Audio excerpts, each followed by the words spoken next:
Welcome, Hello. welcome, you guys. I'm super excited. I already said it before. I'm quite nervous, but this will be fine. Welcome in, you guys, to episode 1 of ArtyTalks. All kinds of topics, but today, because we just had a little while ago the Steam release on Tuesday, was the Steam release for Guild Wars 2. We had a bunch of players coming new to the game, and we figured why not talk about the first player experience in Guild Wars 2 together with YukiRin from the stream team Iridescent. Hi. Hello Yuki, thanks for being here. And then in the top right corner we have Sunachu, VTuber and still new player-ish in Guild Wars 2, I would say. Hi. That's me. So I'm very happy that you guys joined. Let me just start off, or let's just start off with how you guys even end up in Guild Wars 2. Where you're coming from, what brought you to the game, and yeah. You want to Let start? Sunachu begin, yeah. Why me? You're the new girl in town, let's go. Oh no. What brought you to Turia?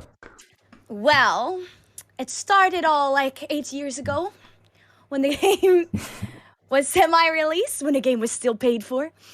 And I found the game back then, and I bought the game, and I barely ever played it. I had a character back then.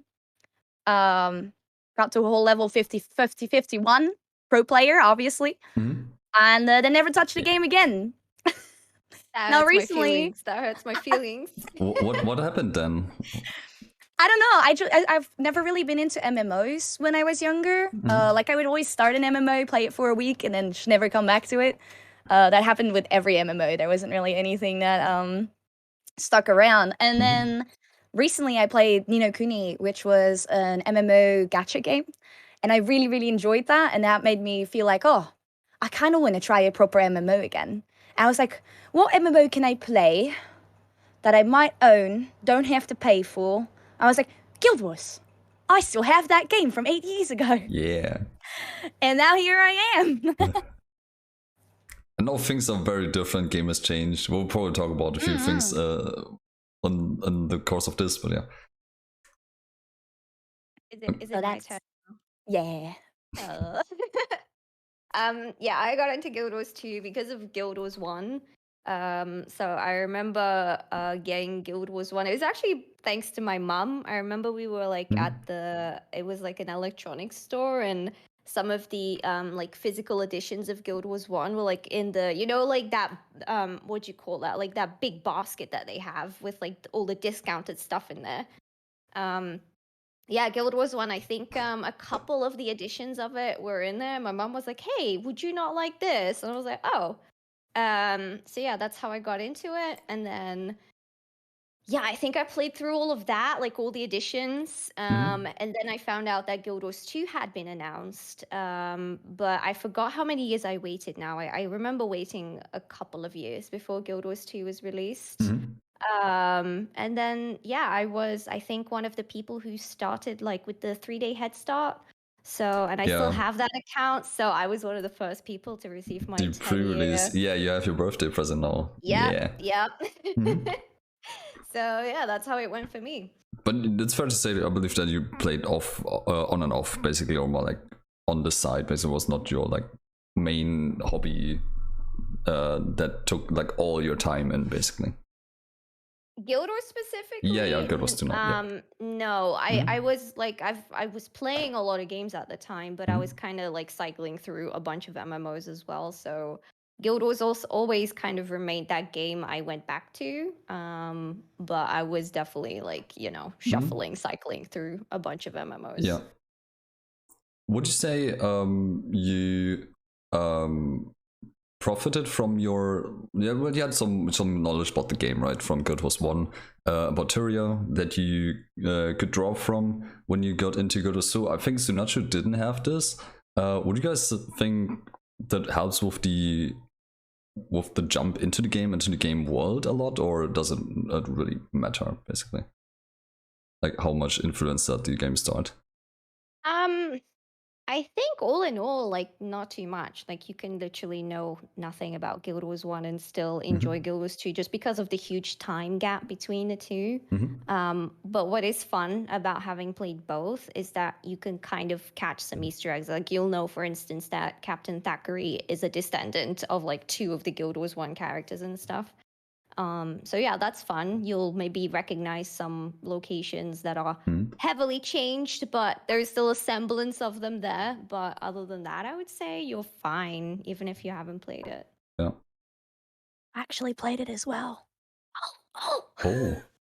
I was gonna ask you. I was gonna ask you just now. Like, do you feel you lost out on something, or you might?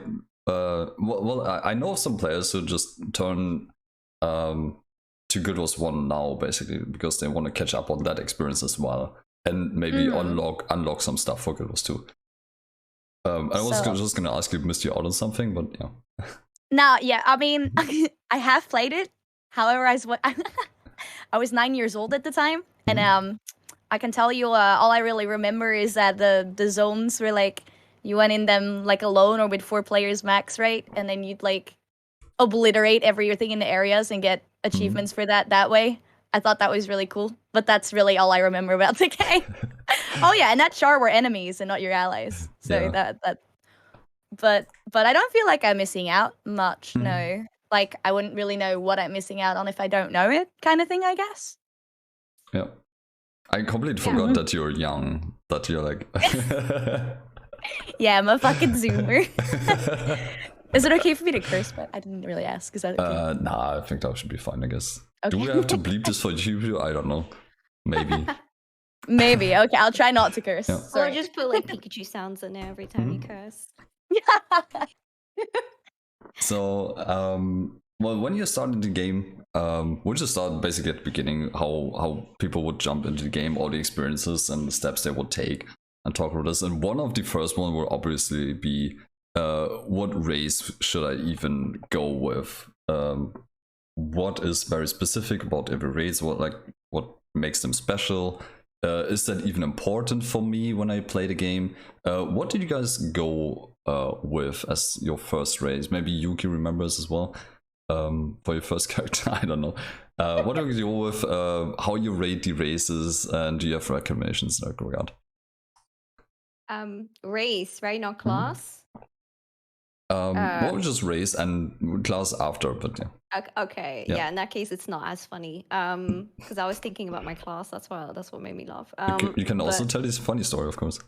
No, it's just because it's an elementalist. It's literally like, you know. Okay, it's a meme. Okay. Yeah, down meta elementalist. No, I went with human. Yeah, I don't know. Basic. I always thought humans were like the most fun to customize, so I went with human. But then, like Sunachu said, seeing the char and like them being friendly was just like, whoa, this isn't right. No. I'm supposed to kill you. But yeah, that was my race, I guess. Yeah. Does that still hold strong? The human meta in terms of races, or did you try other things? I mostly made humans. I guess my other like kind of main now is a salad man, which is fun because they glow. I was like, yeah, that's fun. I guess they glow up. And then I have one norn that I don't really use because I find them too tall for my liking. But I don't have any Asura and I don't have any Char, and I've gotten some shit for that. But you know. I almost said you didn't like a big strong man in your life, but it's a woman. I made her go. Okay, fair enough. Suna? I think when I got the game, the first thing I made was a Char, because of the fact that the Char was an enemy in the Guild Wars 1. So I was like, wow, I can play Char now. I don't actually own that character anymore, however. But now I have one of each. I have 2 humans, like one male and one female, because I already had a human from 5 years ago, but I wanted to make another one. And then I have one of each, and I don't think I have a preference. I like all of them. I'm everything. Yeah, but you kept the old one, right? The old character. I have my old human and I have my old Asura, Okay. Those are the 2 I still have. Yeah. So I have my 8-year-old account, yes, still. Yeah. Try not to delete characters. Probably No, like I won't. a lot of like players regret this currently because we have the 10-year anniversary and they don't get the birthday gifts anymore because they just deleted characters over the years. So if you can somehow keep your characters, you should always keep them. Just So for the I had present. the same thing Yeah. because when I logged in, I had like six characters that were all like not very high level or anything, but you know, I didn't even check their inventory or like all the birthday gifts or anything. I just deleted them straight up and kept 2 of them. Oh no. So I was like in so much pain when I realized that all the birthday gifts were just gone to waste. And they are really handy, right? You have some really, you get some really cool dice in them. There were, I think the only mini was the very first one with Jenna, right? But it's really cool dice that are usually very expensive, or you cannot get any other way. You have some wardrobe unlocks, some skins, and so on and so on. Very limited there. Is that Baron saying they saw me delete them? No. Are you? It's because my cam is working through OBS. And I forgot to turn my alerts off, and somebody I think just followed me. And I was like, oh shit. Yeah. Nice. Don't sabotage this here, guys. Behave. No, I turned it off. It's fine. I turned it off. Yeah. For a moment, it was like, you saw me delete them and you didn't say anything. I can do that too. I'm quite new to streaming, so I don't have the setup yet. Yeah. We'll work on it. I will consult Yuki. So, but yeah, races. I think it's fair to say that you can basically go with your personal preference on your race, because racial skills don't really matter all too much. I think that's the experience you all made in the course of playing the game, right? You're very free in your choice, and the only real thing is that will be affected will be your personal story, which also makes it really cool to create multiple Zavaris, for example, and set them up on a different path, so you can enjoy a very different experience in the lower levels. Have you ever gone for that so far, or? I have, yeah. Yeah, okay. Currently, I don't have any Char and Asura and stuff, but at some point when I still had character slots, I basically went through like each and every variation of like the beginner story to get like all the achievements for them. So I did do that. I was also going to say though, even though the race doesn't really matter too much now, if I remember correctly, I think like at the very beginning of the game, I think the Sylvari racial skill was kind of considered to be like the most OP one out of the bunch because you can like entangle people with it. And I think that was for a little while considered to be kind of like the OP one out of the bunch. It's funnily coming back currently because because we have currently Harvest Temple CM is the most difficult fight in the game currently. Where you have to do green mechanics all over the platform, and there is apparently a way to just not do any greens with this particular skill. And people just create characters, Zylvari characters now, so they can use this in this particular fight. So it's still there, it's happening, it's coming back. It's like the 80s. It's I'm gonna be very honest with you guys. I had no idea that the different races had different abilities until just now. Yeah. Okay. So yeah. Yeah, they're more like an RP thing though. You can check them out. Like it's definitely worth. So just to know what they do basically. And for the role players, they might be interesting. But usually you have something else in your core class. Kit that does the same thing but better. Yeah, but they are interesting. So the we have on the humans the Hounds of Balthazar, I believe, that you can summon as a little extra pet thing, a companion that fight along you. The Azuras have a really potent daze ability, but as soon as you enter the area of like different classes, professions, you will have more powerful that replaces immediately anyway. Pretty much, Yeah. What did you guys go for? Or like, how difficult was it for you guys to navigate the professions in Guild Wars 2? Because we have a bunch of them. Some of them very unusual compared to other games. I'm gonna say I don't. I just kind of know like 2 rotations, which is my Elementalist rotation and then my Necro rotation, and that's kind of it. Like I'm very bad with that stuff. So like I recently, for instance, made a firebrand, and I still have no idea how to use a firebrand. So What was your first one, Yuki? It was just Ellie or? yeah, it was Elementalist. Yeah. Okay. And then I think at some point I watched like a YouTube video teaching me like a rotation, like a fresh air rotation. And that's the one I still remember to this day. I'm like, oh yeah. Okay. Do you still play Ellie or not? Well, kind of. If I'm just like, it's okay, I don't really care if I die, I'll go on my Ellie. And if I'm like, this is slightly more serious, I'll go on my Necro. Good choice. So, good choice. I don't know if this would make sense to any of you two, but is Ellie then kind of like the floor tank of this game? Well, not even a Just- tank, just we keep the floor warm. We have no purpose. Yeah, so the meme in Final Fantasy is that Dragoons are floor tanks, and the reason for that is they're just tanking the floor because they're dead all the time. They don't tank anything else. I found out about that recently, and I cried internally because I actually made a Dragoon in Final Fantasy. I was like, no way did I do this twice. I feel like Nice. I feel like I have to defend Elementalist a little tiny bit. It's the carpet. Nah.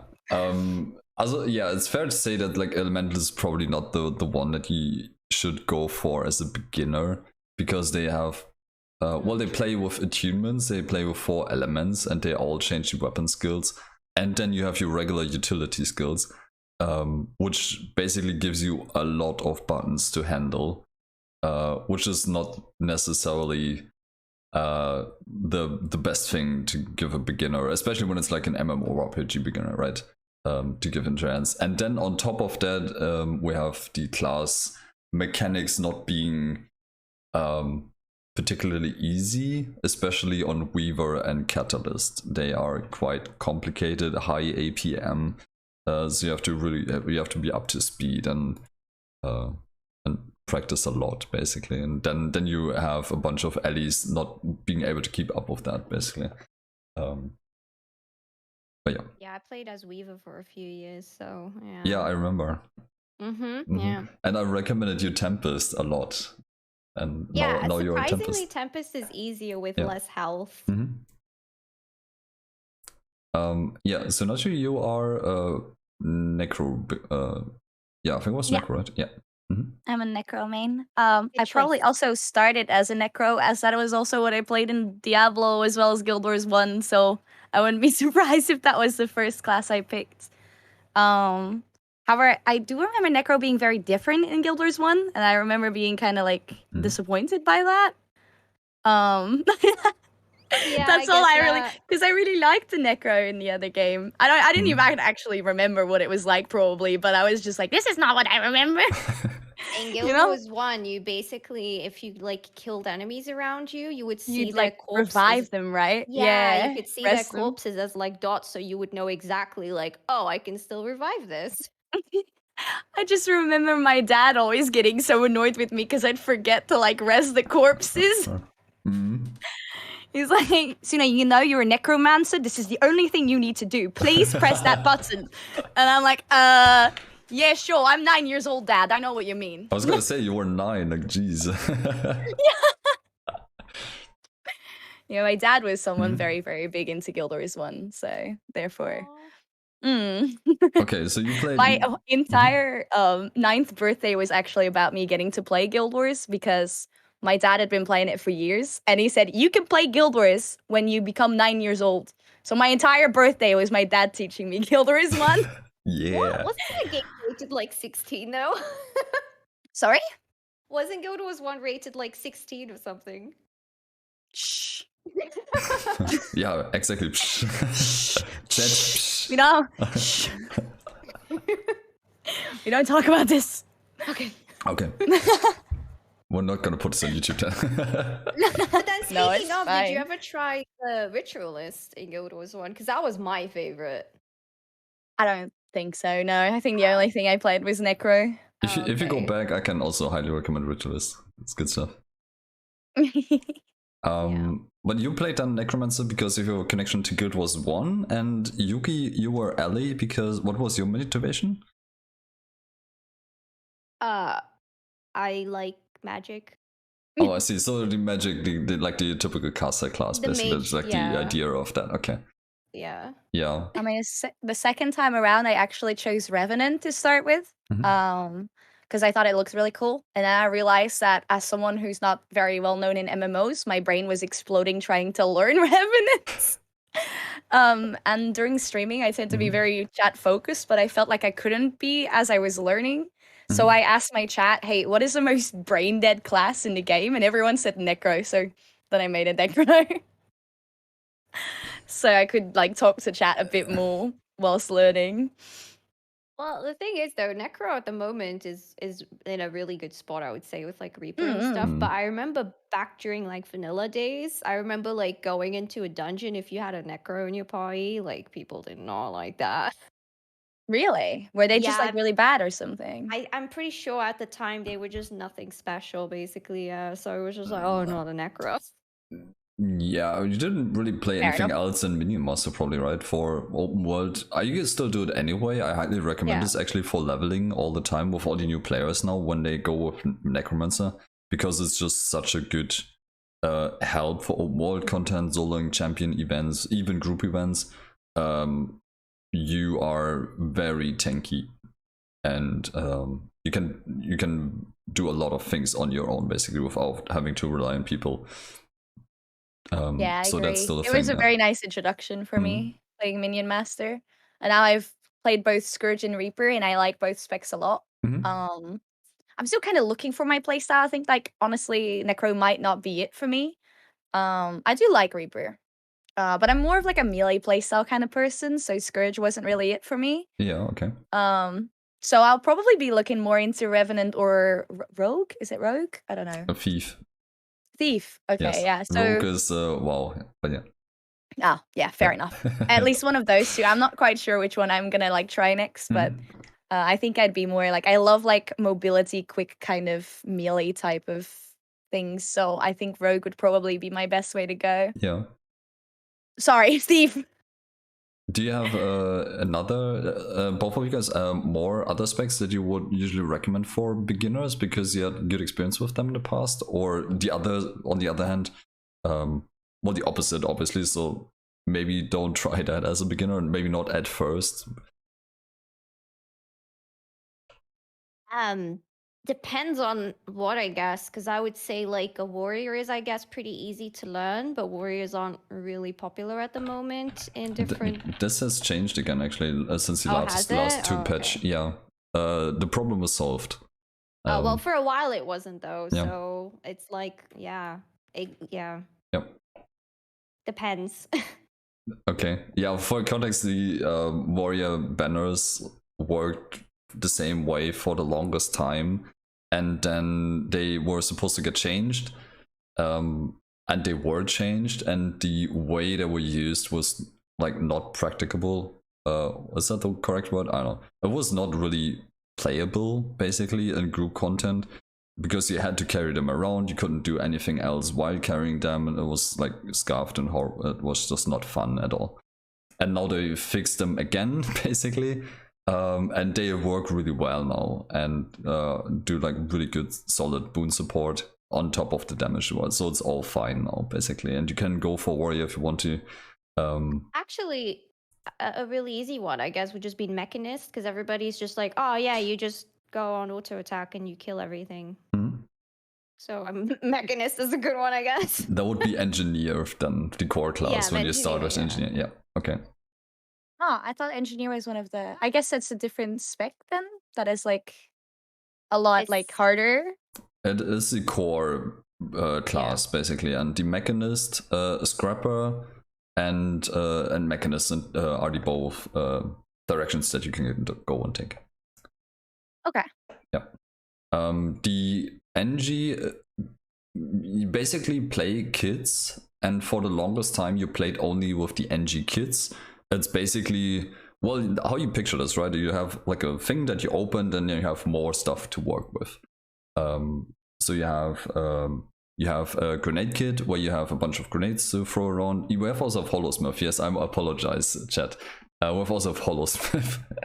But yeah, grenades, and we have the same for the bombs, and so on and so on. And then we have the flamethrower, and like other fun stuff, and a healing kit. And for the longest time, you played these kits, and you will still, while you level. I would recommend at this point to just not overdo it, and just maybe play flamethrower. It's kind of easy. It does a lot of damage. Keeps you alive, basically. You have some defensive tools in there. But as soon as you unlock the other specs, you basically go away from that, and you have other things to work with. That's why it gets a little bit easier after you're over that hurdle with the NG. Yep. And you would be a good ult, I guess, because once you kind of know the game, you can just like boost yourself and just like instantly like get the elite specs and just like skip that whole hassle of like leveling up an NG. It's also probably a good recommendation for players who want to look into support builds, I would say, because we have the Mechanist with healing, barrier, and buffs. The heal scrapper slightly less played, but I know people who still prefer that build. So they even have options there, basically, when it comes to healing. Okay, and then like classes where you say, okay, this is like, wait with this, don't touch this until basically. Do we have anything in that regard from you guys? I wish I could put inputs in this. I don't know. Okay, well, I don't know if you don't have any bad experiences with other specs that you will list there. Ellie, hands down, like, oh, we need a break. We need a break. Now we'll just keep going. It's fine.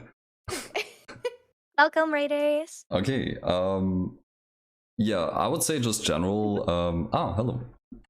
General. Generally, other beginner classes would be Ranger. That's like a classic, right? In every game, it's a pet class. Oh, true, yeah. And then, yeah, Warrior. We listed Warrior. Basically, it's the same. It's what you get, right? What you expect is what you get. Is Ranger hard? Is that no, it's a very no, exactly not, because you have a pet class, you have a companion. Yeah, exactly. Start with. It's okay. Very basic. It's what you know from other games as well, right? When you play, when you play a hunter would be the WoW equivalent, but yeah. Okay. Yeah, I mean, personally, I had a Ranger, and I know I'm gonna offend like all Rangers in chat right now, but I had a Ranger and I deleted it because I thought it was just too boring to get to Ellie. I was like, I just shoot arrows and that's it. Oh, I see. My Asura that I have from like 8 years ago is actually a Ranger, but I haven't touched them since I've come back, so I don't actually remember what they were like. But that's actually a good point, Yuki. I would recommend, and you're probably with me, trying weapons, because we have weapon swap in the game. That's already part of the combat system, but you said, okay, shooting arrows is very boring. And before someone gets into the game and is like, does the same thing, basically, it's like, Yuki, this is boring, this is not hyping me up. I would highly recommend checking out other weapons, because it will affect your playstyle a lot. Yeah, I think I was also running Greatsword, and I just wasn't feeling it. You know, coming from an Elementalist where you can swap between like all those elements and stuff, and the rotation is a bit more complex. Going from that to Ranger was just like, ugh. So that Ranger doesn't exist anymore. Yeah. How did you like the weapon swap, by the way, Sunachu? Because I feel it's not really a thing in other games that you played, right? Yeah, I like it a lot. I think it's really cool that there's a big variation in like what you can do. I mean, obviously there's some that are better than others in the meta. And most of the time those are just way better than the rest. So overall, I'd say you do have a choice, but you also don't really. Like in the end, you're gonna want to have these specific weapons, right? For like specific builds. But I do think it's really cool, like especially if you're leveling and you're like learning the class. I think it's a cool variation. Yeah. And yeah, the game sets you off with a weapon, right? Usually it's the, well, and for rangers it would be the longbow, we have on guardians the mace, and so on and so on. And they throw you into a map, and off you go, basically. How do you think... I think everyone already has a good idea, like how little the game guides you. Basically, you start in a tutorial instance that's kind of like a precursor to where the story picks up after your personal story.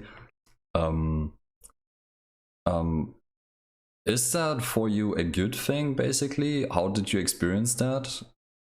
And is this like a pro or a con basically for you, basically, in the game?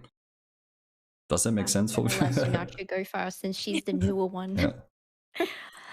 For me personally, this is really a personal opinion more than anything, but I really like open world games. I love it when games don't hold your hand and you get to explore it in the way that you enjoy to explore it, because it gives you the opportunity to do what you want to do instead of it holding your hand. Like, I think the big difference for me, I play both Final Fantasy and Guild Wars 2, and the big difference between Final Fantasy and Guild Wars 2 is the open world aspect, right? Like, you can do whatever you want, whenever you want, and there's no, like, content locked behind other things. Whereas, like, in Final Fantasy, you need to go through the story, through quests, through threads. Like, every quest needs to go linear, and everything's kind of locked behind it. Yeah. And I think that open world aspect and the fact that you can do whatever you want without your hand being held is what I really, really, really love about Guild Wars. So I think it's a really big pro, but I think like that will be different for everyone. For me, I mean, it's been a long time now, right? It's been 10 years. So really all I remember from it was just kind of, I spent a lot of my early play time, exploring the map and just kind of being amazed at, like, whoa, snow, whoa, mountains. And yeah, and obviously coming from Guild Wars 1, one of the things I also did was just kind of like try and find things that I recognized still. Yeah, I mainly did that, and then the story, because I remember, like, at the time there was a bit of a difference, I think, in how that progressed as well. Because you could actually, let's say if you were like level 25, you could still go into like a story instance that required you to be level 30. It would just warn you like, hey, this is above your level, but you could still do it. And then I think later on they kind of gated that, so you have to be level 30 now, right? If they haven't changed it again. No, you can still run to whatever zone you like. You will have some problems when you'll be under-leveled. So, no, I don't mean the zones though. I mean like the missions themselves, like the story missions. Oh, I see. Yeah, they're gated behind all the levels. You have level 10, 20, 30, 40, etc. Oh, yeah, see? So back in the day, you could actually still go into them even though you were under-leveled. So I kind of preferred that because it was like, I'll give it a go. And if it works, it works. And if it doesn't, it doesn't. So, and yeah, now they've changed that. And I don't know, I wasn't a fan of the change because now I feel like I'm being forced to go do something. Whereas back then I was like, well, I still feel like doing story. I'll see how it goes. And yeah, I don't know, that's kind of mainly what I did. Also, for those of you who don't know, maybe Sunachu doesn't know this actually. You can actually get like a ton of experience by just leveling up your crafting professions. Because on release day of Guild Wars, there was actually people who managed to get to level 80 like within the same day. And people were like, what the hell? How did they do that? Turns out they just literally crafted their way to level 80. I have never crafted anything in my life. Here? You should. Well, you can. I have no idea how it works, honestly. Okay. It's not something I've gotten into yet. Well, we have the new adventure guide now in the game since Tuesday. Oh yeah. And I have worked my way a little bit through this. I mean, I'm already there. I just do stuff on the side now. But for everyone who levels with this, this is a really cool feature that accompanies you really well. I feel like they've split this into 5 pieces, and it starts with your first step on the first map, with everything you do, it points you into the direction of a bank. So you have to go to a bank at some point, into one of the capitals. You have to kill enemies, you have to dodge attacks, you have to rally from downstate, so you'll learn what downstates is and have this little pop-up that rewards you with experience. And then it will accompany you through your journey over the map. So you have to go to certain places to kill more enemies, kill certain world bosses so you get to know them. Crafting is involved. There are like all the parts of the game, and I think they did this really well. Yeah, I heard it gives a lot of experience because I was on the subreddit Yes. this week and people were like, you should do these because they give like a lot of experience if you're new. Yeah, for everyone who wants to optimize the leveling process, you can just either use the hack that Yuki suggested, or Oh no, I'm a bad influence. or just level with the adventure guide and let this guide you a little bit.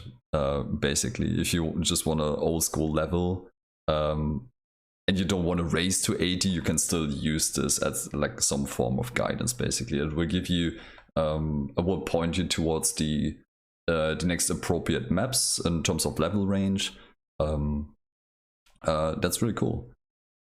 How was your experience, Yuna? You didn't have this when you started. Was that better for you without this, or do you think it's better now?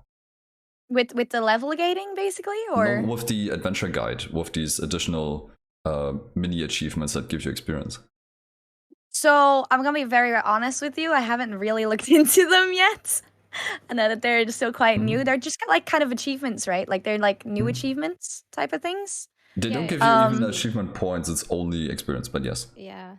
Oh, really? But it is in your achievement guide, right? Yes. Like yes. it's in the same spot, right? I think I have had a tiny look at it, but I've honestly not done much in like achievements at all. I've just been like exploring the world because I find that more interesting than like doing certain things.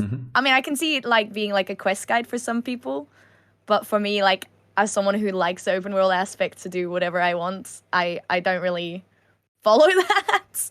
Okay. So I've been fine. To me, it doesn't make a very big difference whether it was there or not. But I can see how it could help new players. So you probably are more the type of person who just does things on the side by accident, kind of, and comes back after to like complete this fully.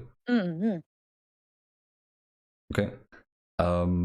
Would you guys recommend boosting? Yes or no? And for explanation, yeah. No, I was literally actually thinking like, why did I say that about the crafting? Because I don't want people to do that. Okay. No, I would say if it's your first character, or even if you've like come back after a long break or something, I would definitely suggest to just kind of like, you know, work your way into the game. Because yeah, there is a lot to see. There is a lot to experience. Like even the leveling itself is a bit of a learning experience because some things are locked away and you kind of gradually unlock them, which may make things a little less overwhelming, I guess. Because like some of the traits and like the skills and stuff, you kind of unlock them as you level. So I think I actually think that's a good idea to kind of slow that down so it doesn't overwhelm people. And I also want to say another aspect about leveling in Guild Wars specifically that I really like, which I didn't really find back in like Final Fantasy and ESO, is that as you get the level up rewards and you get gear in them, which I think is amazing because that's something that you no longer really have to think or worry about because you just get it like get given the gear as you level up. So yeah, it like I think the game really kind of facilitates leveling quite a lot. So yeah. So now, what's your take on boosting? Because this question comes up a lot in like all the streams all the time, especially with the new players. Hey, I've bought the thing. I have a booster now. Should I boost? Like, what do you recommend? What do you recommend? If it's your first character, if you're starting out, absolutely not. Me 8 years ago actually boosted a character, which was my rogue that I still have today, which has a whole 1% map completion, which probably means that I got so overwhelmed with the fact that it was boosted and I had no idea what to do that I quit the game. So I would not recommend that at all. Through my new playthrough, I leveled my necro myself just to 80 and then tried different specs. I would say if you have like a basic understanding of the game, boosting isn't an issue to me, because like I feel like a lot of players say, oh, you get to know your character by playing through to 80 and stuff, which I don't really agree with that at all, because once you get to 80, you're going to be speccing into like a different type of class, which has nothing to do with whatever you did in those base 80 levels. So overall, I wouldn't say boosting is bad if you have an understanding of the game, but I would not recommend it in the start, like at all. Yeah. Yeah, I just remembered that a lot of people, it was a little while ago, like a few months ago, but they boosted and then they basically stood around and were completely clueless about their class, what to do next, and it just took away this first goal of even getting to level 18, just skipped this entirely, and then they just wandered throughout the game very aimlessly. Which is also probably not good. When you have leveled already before and you're aware of fractals and you know that you like fractals or you like the competitive game modes, then it's like fine to boost because you just know where to go. But skipping the journey is like really not a good Bad move. idea. Yeah.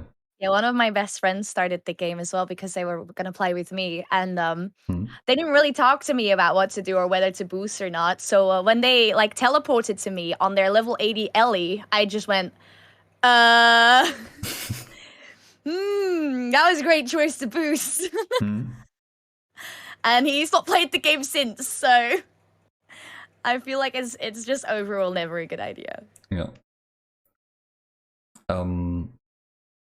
Yeah, with that included, we basically, well, kind of touched on this. You also skip this whole learning process about your class, right? So usually you're supposed to like take your time with this and try all your skills as you unlock them. Swap the weapons, like I suggested earlier. Read your traits. That's like really a big one for new players. Like actually read the traits and abilities that you unlock and try them all out, basically see what they do, what they look like. Maybe think about already how you can combine them. That will help you a lot later on, because when you get to this point, we'll get to like guides and stuff in a bit.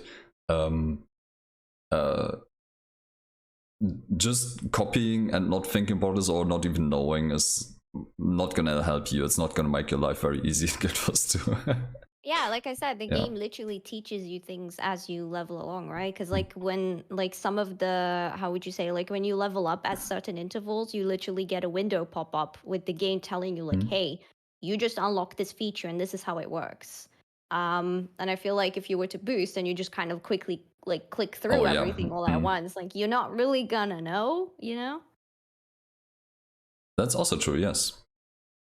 Sometimes you also don't get all the rewards, do you? I'm pretty sure you get very limited rewards. Like you don't get all the leveling rewards that you would if you're just leveling a character. You get the hero points that you will need to choose your traits and all that, and unlock the other abilities. And you will get a armor set that is full celestial gear. Oh, but that's just a booster though, right? Because people can also get to 80 using terms of knowledge, and then I think you do get like all of those windows, and I imagine nobody's going to read them one by one as they pop up, you know? You're just going to be like, what the fuck? And just close everything. Yeah. But generally, new players don't have these tomes of knowledge, so that will not be the case. Yeah, I because guess. you need to have played the game. But you get a gear set with celestial gear when you boost. That's like one of the few good things about boosting, because some players are not interested in the open world at all. They are like mythic raiders from WoW and they just want to get into raids right away. And they want to get into like high-end fractals and the EOD strikes and all that kind of stuff. And they are okay with picking all these information up really, really fast. And for those this is probably the group of players who can and should boost, because the celestial gear sets you up really well. You can play hybrid builds very well, and you just get the first stuff done and achieve the first goals, get more gear, appropriate gear for the specialization you want to take. So you either want to go damage or healing, and you'll pick up other stuff and will replace the celestial gear maybe after a while. But for like the regular player, I would be with you to like not boost on the first character. I think even from WoW, it's not a whole lot of a good idea because like it's such a different game. Like, how are you gonna know how everything works if you just boost? I don't really know. It seems really complicated to get into if you like haven't been explained it or like don't have the knowledge about the game at all. Yeah. I mean, that being said, though, the booster does have like a preview feature, which I would Yes. recommend to you, but like don't actually boost. Well, that's just interesting. Yeah. Okay. Another thing that's also nice if you want to like try classes is going into PvP and trying out different builds and seeing like if you enjoyed it in game before. I mean, it might be a bit overwhelming, obviously, because you're gonna get everything. But it gives you a good gist of like what it's like as well in PvP. Oh yeah, true, because you do get boosted. Yeah. Yeah. PvP and world versus Even if world, you're yeah. level 1, you get everything up to level 80. And all stats you get all like everything. You can play anything you like basically. So I think that's pretty cool as a new player if you don't know what you want to pick. Yeah. I forgot about that actually. Yeah. Well, it's a tough area to PvP, but yeah, unranked would probably be the way to go. If you want to play matches and stuff and see what other players do. I mean, you don't even have to go into the like actual. If you just go into the PvP zone, you can like just like try out all the mini different arena. things. Yeah. Yeah. Yeah, or So you don't have to fight other players well, or anything. Yeah. Yeah. So for those who just want to level the open world, play the open world, and they want to still speed this up a little bit, I would recommend Foodbuffs. That's probably a thing you both never used so far, I guess. Foodbuffs, banners, all that kind of. I'm so bad with those. Like, I literally have like stacks of boosters in my bank that I just never use. Okay, why is that? I don't know. I just kind of drop them in there and then I forget they exist and they're just there and yeah. Okay. Suna the same or? Same. Oh, yeah, wow, okay. I have a bunch of like boosters that I haven't used. I prefer just leveling them. Like I'll just use my boost because I did use my 80 boosts because they were mainly because they were taking up my space in my inventory and I couldn't move them. So, but like I boosted those 3 characters, but I don't think I'd do it again because I just enjoyed the whole leveling experience. Yeah. So yeah, me too. Yeah, well said. Yeah. Okay, that's a good excuse.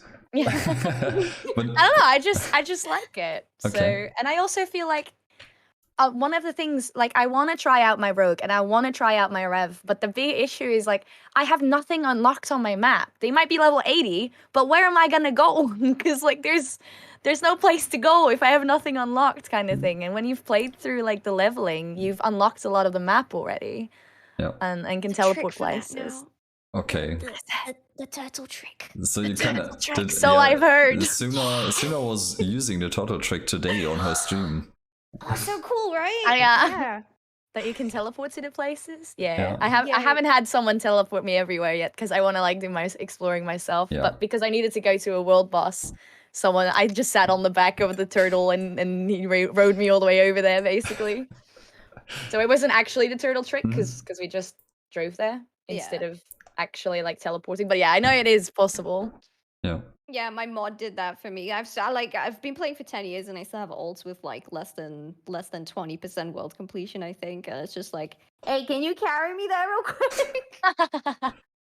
Well, you can get the beetle mount and just zoom around the maps yourself. That's also a really good one. Yeah.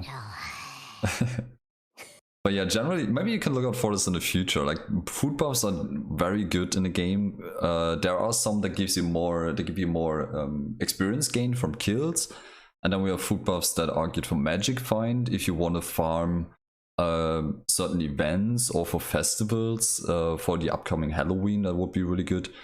But generally just the stat increase for your damage builds or healing builds. Foodbuffs are very good and you should always go for them. The same would be for banners for open world content. The anvil buff, we had until a little while ago, you used to repair your armor for what was for free, but you have to do it. And now we don't have this at all anymore, but you get a little buff from the anvil that you can just get for free. And those are really cool small little things that add up on your character that will help you get around and to progress a little faster, either by leveling, either for leveling or getting your karma, money, drops, etc., etc.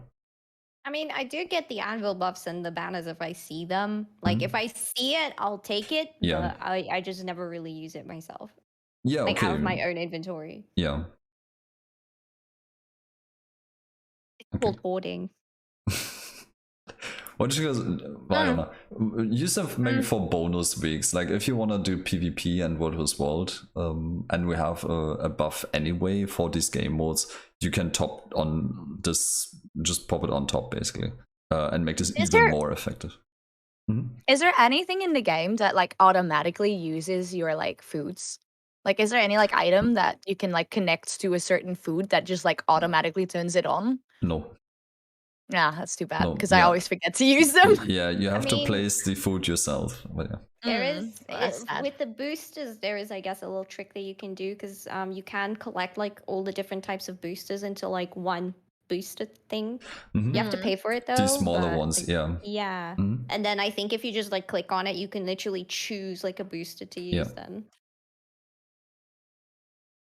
Yeah. Let's see. We have so yeah, we level our character basically. We run through the maps, we pick up our boosters, we try all our skills, we read all the traits that we unlock, do all the events, check out all the corners of the game. And now we have a story all of a sudden with level 10. And then we have the core game story, of course, that's in the free-to-play version. And then picks up with Living World season, where Suna's, I believe, in season 2 now. Would you guys, what do you think about these, without spoilers of course, but just generally, what do you think about the story? How is it written? Is it worth it to play this? Should everyone play the story, or is that more like a side thing? I'm gonna let Suna go first. Yeah. For me, I've only played the up to 80 and then Living World season 1 episodes 1, 2, and 3, the ones that are out, and I've just started on Living World season 2, and I absolutely loved Living World season 1 and how that was. I thought it was very, very well done. But I love the story. I think the story is really good. However, I feel like Living World season 2 is a bit of a mess. It's a bit all over the place. It feels very, I don't know. It's not bad. I like the story. It's just that the gameplay it definitely feels 10 years old. Everyone has said that it gets a lot better in the later expansion, so I'm excited to see like how that would be. Like there's a fight in the first episode that is just it's a clown fiesta to say the least. And the game loves crashing on me, so I had to do it twice. And that was a bit painful. But overall, I do like the story. I think the story is very good. As someone who's not fond of stories in games, and someone who's been trying to get through Final Fantasy XIV story, I really prefer this game's story. Also, maybe because like it's more voiced. I feel like the story is straightforward. It's not in like some kind of weird old English like Final Fantasy. And I don't know. I really enjoy it. It's good. You just lagged for a second there. Your avatar. Oh, did I? Yeah, that's good. Now. Oh no, I think I just tried to not maybe, but okay. I'm also eating, by the way, so I'm sorry if like I'm like late at responding. So nobody can tell.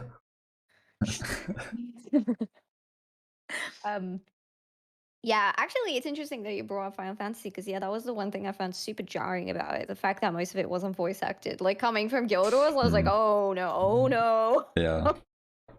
Yeah, Um, we do a go on. really good job here with the voice acting, I feel like, in the game. That's Yeah, everyone's yeah, yeah. favorite Ridlock, probably, and that's like the dude has a really cool voice. And Yeah, but I'm very then glad like that he's still there. ESO has it Mm. voice acted as well, so I actually really Mm. appreciated that in Mm. ESO as well. It was voice acted. But like the story itself, I'm gonna sound like an elitist right now, but I prefer the Guild Wars 1 story over the Guild Wars 2 story. Um, simply because in Guild Wars 1, I don't know why, but I feel like the vibe with the team that you run with in Guild Wars 1 was a little bit, I guess, more fun than the team in Guild Wars 2. Like I don't really care about most of my teammates in Guild Wars 2. I'm like, you could literally go die in a ditch and it just nope. But Tybalt. No, there is some exceptions. Yeah, Tybalt is like my sweetheart. Okay, Yeah. like don't you dare say anything bad about Tybalt. There's a few like I like Gridlock, but Yeah. like for instance, I really don't care about Rocks. I really don't care about I really Marjorie liked and Rocks. Casimir. Like I'm sorry, but I just don't.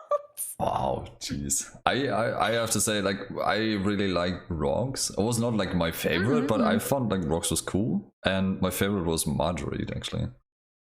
Yeah, no, I don't know. I just didn't click for me. I was just like, yeah, I don't know. I like the whole, like, was it like a is it like a 50s detective show kind of vibe kind of thing with her? Is it like all the art style and the cutscenes was, I don't know. That was my I thing. like Rocks. I just met Timey. I really like Timey as well. Yeah. She's very cute. Yeah, I can understand that immediately. Yeah. Yeah. But that being said, though, I always felt like a little bit closer to the original. What are they called again? The original Destiny's Edge characters. So like Gridlock and Thackeray and that bunch. But I think I might be a little bit biased because I did read the book about them. And I feel like that helped tremendously. So reading the book and then seeing them in game was just like, oh, it's those guys. They're cool. Whereas I feel like with our team, like Marjorie, etc., I don't know. I just didn't feel that connection. So yeah, except maybe with Timey because yeah, she's kind of very like prevalent in the story. But yeah, other than that, I was just like, yeah, I don't care. Has that changed a little bit while you played through the story, or is that still the same? It's still the same. Like Really? I can even say I liked Keith at first. Without spoiling it though, I liked Keith at first, but like recently because of the way she's been attached to someone, I don't like her anymore. I'm just like, back off. Okay. Well, I'm just asking because it's probably, yeah, it's very important that people just, I don't know, like you can think about the core story, what you like, and people like her, and people like, you have really very different opinions there. But since the format changes afterwards with the Living World seasons, expansion, more Living World seasons, and the Living World basically being this connection, this bridge between these expansions, it's really important to keep people hooked and attached to the story and like care about how it continues. I mean, I do still think the overarching dragon story is really cool though. I do really like that. It's mostly just like, in my opinion, we could have done the whole story kind of by ourselves without the teammates, and it would have been fine for me. You know, they just don't really need to be there. But yeah, the rest of the story, I'm very cool with. But yeah. So when you say that you like the characters, in the start more, is that like from 1 to 80 and then Living Worlds you don't really care much about, or is it like really like Guild Wars 1 only? With Keith, you mean? With Keith, it starts at a very specific point in the story. No. You just said that you preferred the earlier cast over like the newer cast. Yeah. So there's the Guild Wars 1 cast, right? Which I don't know. Mm. I just found them to be more like, yeah, they just had a better vibe. Like for instance, there was Kos, and what was our other girl's name? Milani, and they were kind of like, they were so cute because they were kind of like always bickering, but then it was kind of obvious that they had a thing for each other. And yeah, I don't know, it was just little things like that that I really enjoyed about them. And then like you had Gwen, for instance, who, because of her past, like with the Char and stuff, like she was really against the Char, and then at some point the Char joins your team, so you kind of see her like really struggling with that, like, I have to work together with a Char, and I don't know, that was just very gripping to me. But then with the early Guild Wars 2 cast, like Destiny's Edge, yeah, my attachment to them mainly comes from the book, I have to be honest. Reading like a whole book about how they came to be and everything that went down. Yeah, that was mostly because of that, I would say. Okay. Yeah, read, if you don't know, there's actually 3 books. Yeah, I have I've them. bought the first one. I have them as well. I didn't even think about them while I was like preparing this, but that's a good point. For everyone who's like into Guild Wars 2 lore, or just Guild Wars lore 1 and 2, I can really recommend the books. They are really cool. Yeah, I just got them a month ago. I haven't started them yet, but I wanna read them. Yeah, you should for sure. For the Living World seasons, so yeah, even let's say the characters are not hyping you up, I would definitely recommend to play them anyway. You can just kind of push through basically, if you are not super into this, because with the Living World seasons, there is another thing that's really important that just came into the game rather recently, and that's the return achievements. Yuki's more familiar than you, Suna, I believe. I've heard about it. Yeah. Okay. Yeah. So for the return achievements, it was basically before the End of Dragons release. ANET had to entertain the player base somehow, and Oh my God, yeah. and they basically made them replay all the Living World seasons, and and maybe expansion as well, because why not? And you will find you find your achievements that you can do while playing the Living World seasons in your story journal for each chapter, and you can do achievements there by doing certain things, maybe doing a little extra challenge, finding a hidden thing, and so on and so on. And the return achievements are in the side quests, basically hidden in the side quests.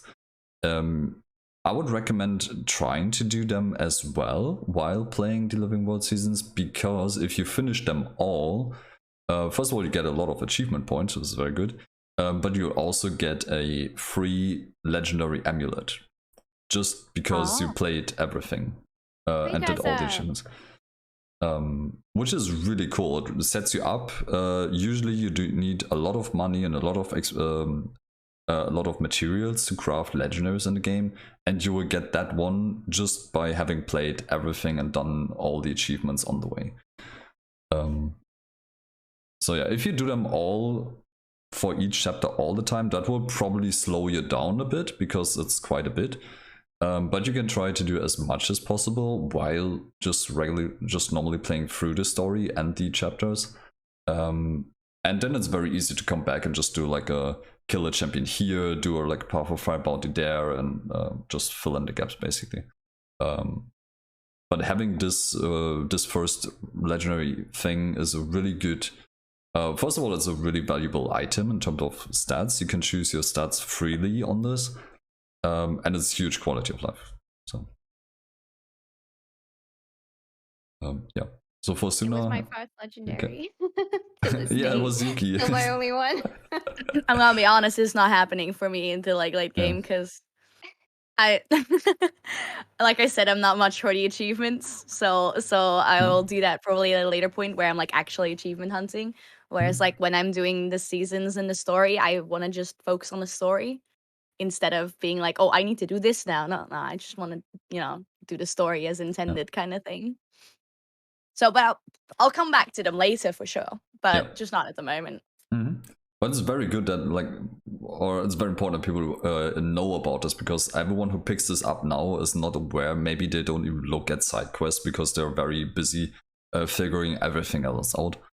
And then they just play all the stuff and miss out. Maybe they do something by accident kind of on the side, but don't even notice.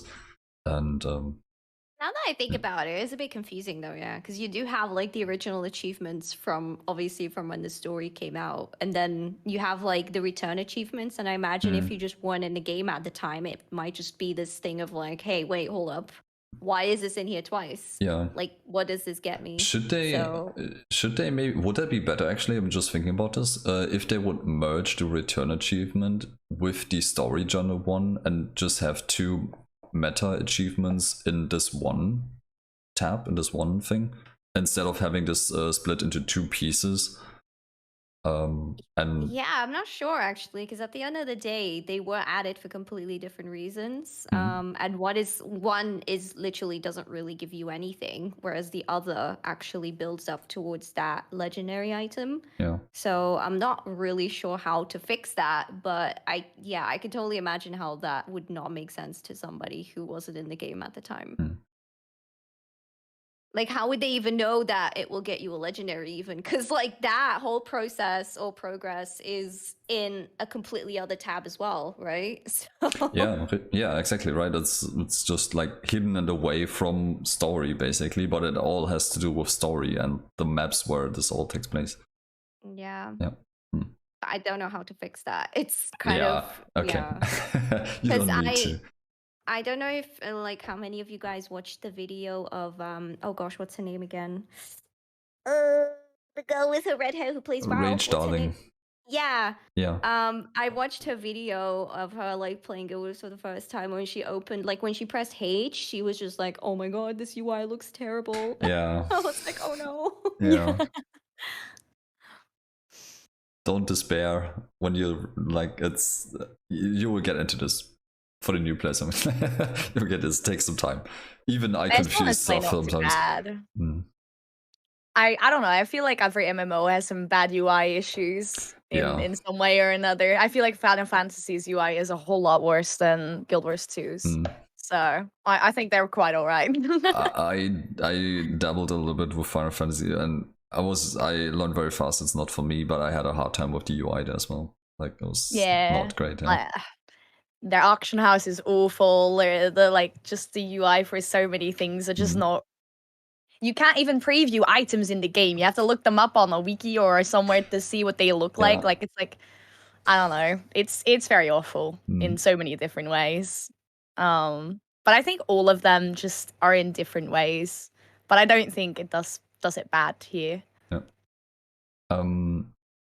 I have to come back because I forgot a point earlier when we talked about open world and like getting to places and stuff. It was just a side note for me, but how do you navigate through the world? Do you struggle a lot with finding things and or like figuring out what the game wants to tell you in certain situations? Yuki, I see you. I'm gonna let the new person speak first. Oh no. I think I have no problem with it. I think it's quite clear on where you need to go for certain things. And I feel like the /wiki always just like helps. Like if you really don't know, it's just like /wiki, where the hell do I go? You know? That's a good point. Yeah, that's a feature. We have this in chat. If you do /wiki in chat space and then you can link an item or just type something, it will open the Guild Wars 2 wiki for you in your browser. That's a neat little feature. I will also reference to what I just said. Her barn is indeed right. You can look at equipment in Final Fantasy, just not mounts and stuff. Which that's what I meant, but I wasn't very clear. So my apologies. You are right. Okay, we're all getting cancelled tonight. No, we're not. I'm sorry. No, yeah, to add to what Sunachu said, I also really like that we have codes that we can just link. I don't know why, but it's just such a quality of life thing that I just enjoy so much in Guild Wars. The fact that people can just like send me a code and I can be like, oh, what's this? And then just quickly preview it in game. It's, I don't know, it's just such a great thing to have. But yeah, other than that, how do I navigate in the game? Like menu wise, you mean, or just like in the map? No, in the world, like finding. Well, are you Right. getting lost? Is my question.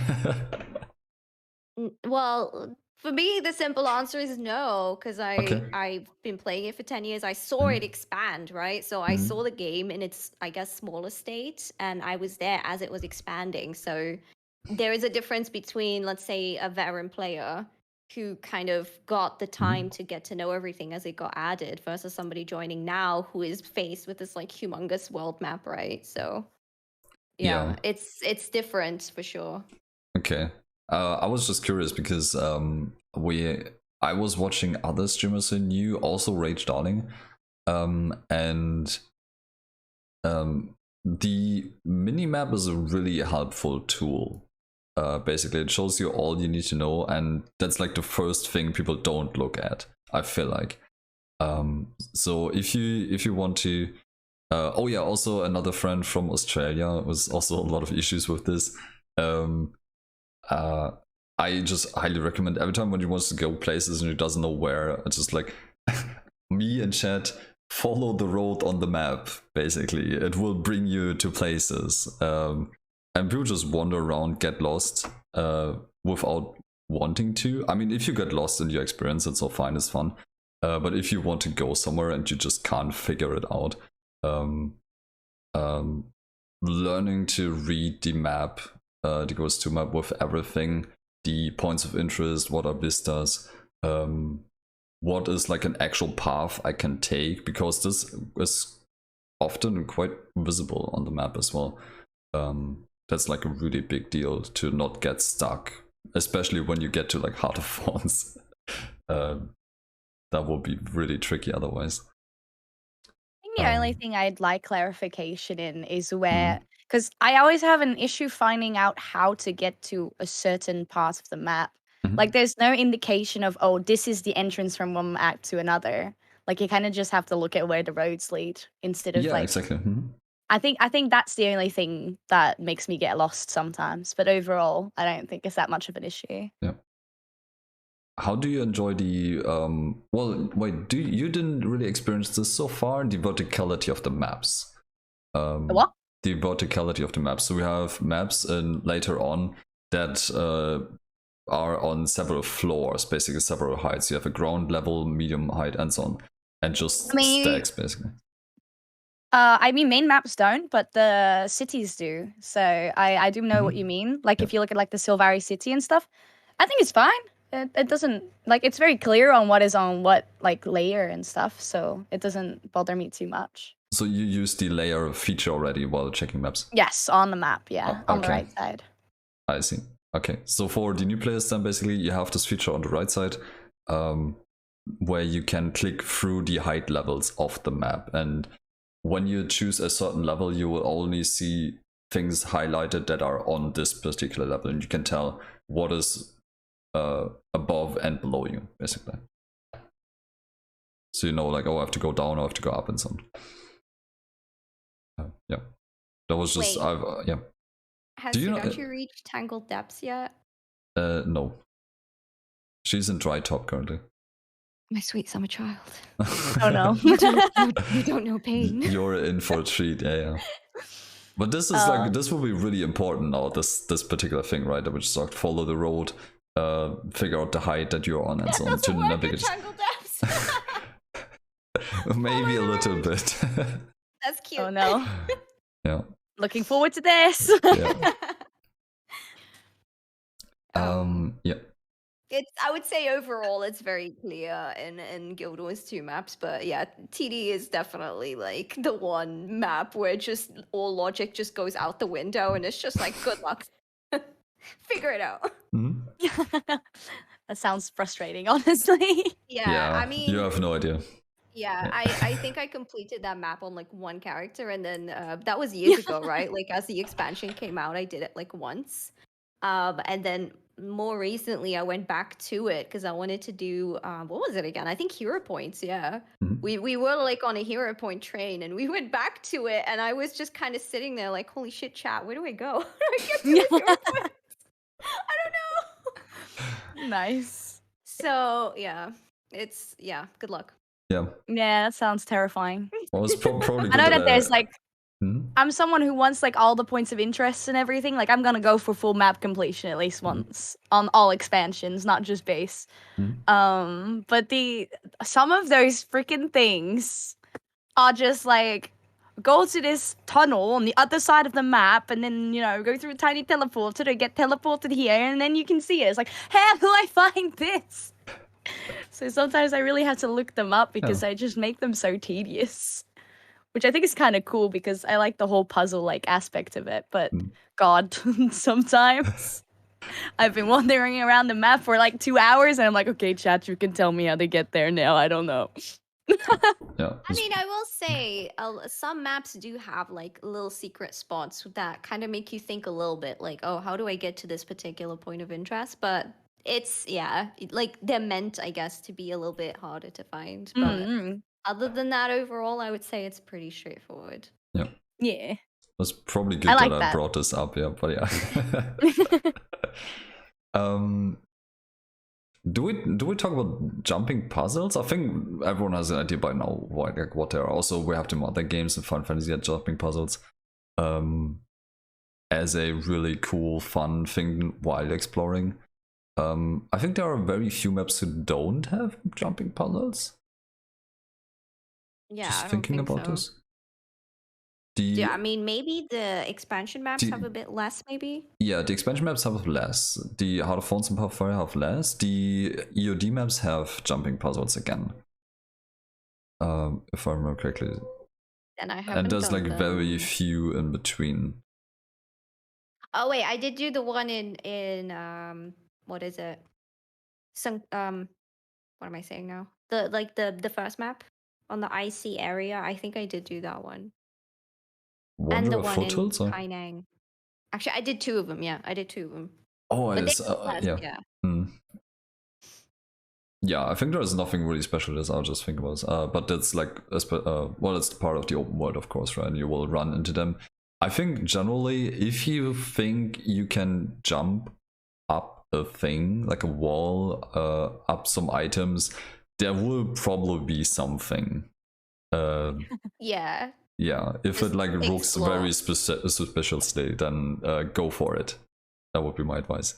And, Actually, the JP discussion is interesting though, because it is a discussion I recently had in one of my streams, like the comparison between Final Fantasy JPs and Guild Wars JPs. Because somebody actually did like one of the harder ones in Final Fantasy and was like, you know what? It's actually more challenging in Final Fantasy because you can't change direction midair. Like once you jump, you've dedicated to that jump and you just got to go through with it. Versus in Guild Wars, you can actually just like change direction mid jump, right? So it's a bit easier to navigate. So yeah, that was actually an interesting comparison to draw between the two games and their JPs. Because I always thought like, I feel like Guild Wars veteran, like you're just gonna ace him at Final Fantasy. Like, come on, we're JP pros. Like, I'm gonna be honest, I don't like them that much in Final Fantasy. Okay. Yes, they're a lot more challenging, but they're to the point of challenging sometimes that they're like Cuphead challenging. it's not Like fun you know, anymore. getting over it challenging, and Yeah. it's like, yeah, no thanks. I've just, you know, fallen from this high ass tower that I spent an hour climbing. Yeah, no, not again. No thanks. No, I like the ones in Guild Wars a lot more. Yeah. I do think some are definitely very challenging, like the one in Lion's Arch, the one that goes over the rooftops. Troll's Revenge. Yeah. Oh yeah. Pain. Yeah. Like me and my boyfriend decided to go through all the jumping puzzles one by one, and that one made me quit. So Yeah, I was watching Rage Darling's video. I just have to like point this out real quick for everyone else who watched this. She did part of the jumping puzzle and then she jumped off the jumping puzzle path to a vista because someone told her that's the only way to get to the vista. And I was watching here, I was like, no, God, what did you do? Because you can get to this vista very, very, very easily, even without mons. And then she had to redo everything up to this point. I was like, oh no, God, this poor girl. Pain. Yeah. Yeah, that sounds painful. I mean, I literally did jumping puzzles on Thursday. Oh, yes. Hold up. What's happening? What? Oh. Waarom? Ja, jij gaat dat moeten doen. Ik ben bezig. She flamish. Oh no, I didn't mute. Oh no. No. No, she didn't.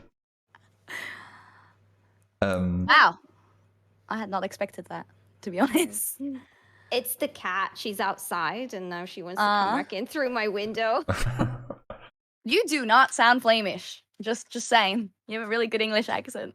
Thank you. I'm Dutch, by the way, so I understood every single thing I. Yeah, your neighbors. We're all You just neighbors. did. Yeah. Alright, So we're basically now at expansion content level now, basically we reached that. So which means we're basically level 18 now on our journey. Which means we have everything unlocked, every trade line. We have all the abilities. We're starting to unlock the elite specializations. Which means we also have we have to specialize gear basically, or just get gear in the first place. Especially when you have not boosted. How early on did you guys actually even care for the gear? And if it was later, did you regret it? What would you recommend? She gone. She ran. Wait, oh no. No. Oh, she's come back. I Yeah. definitely bought all my gear myself.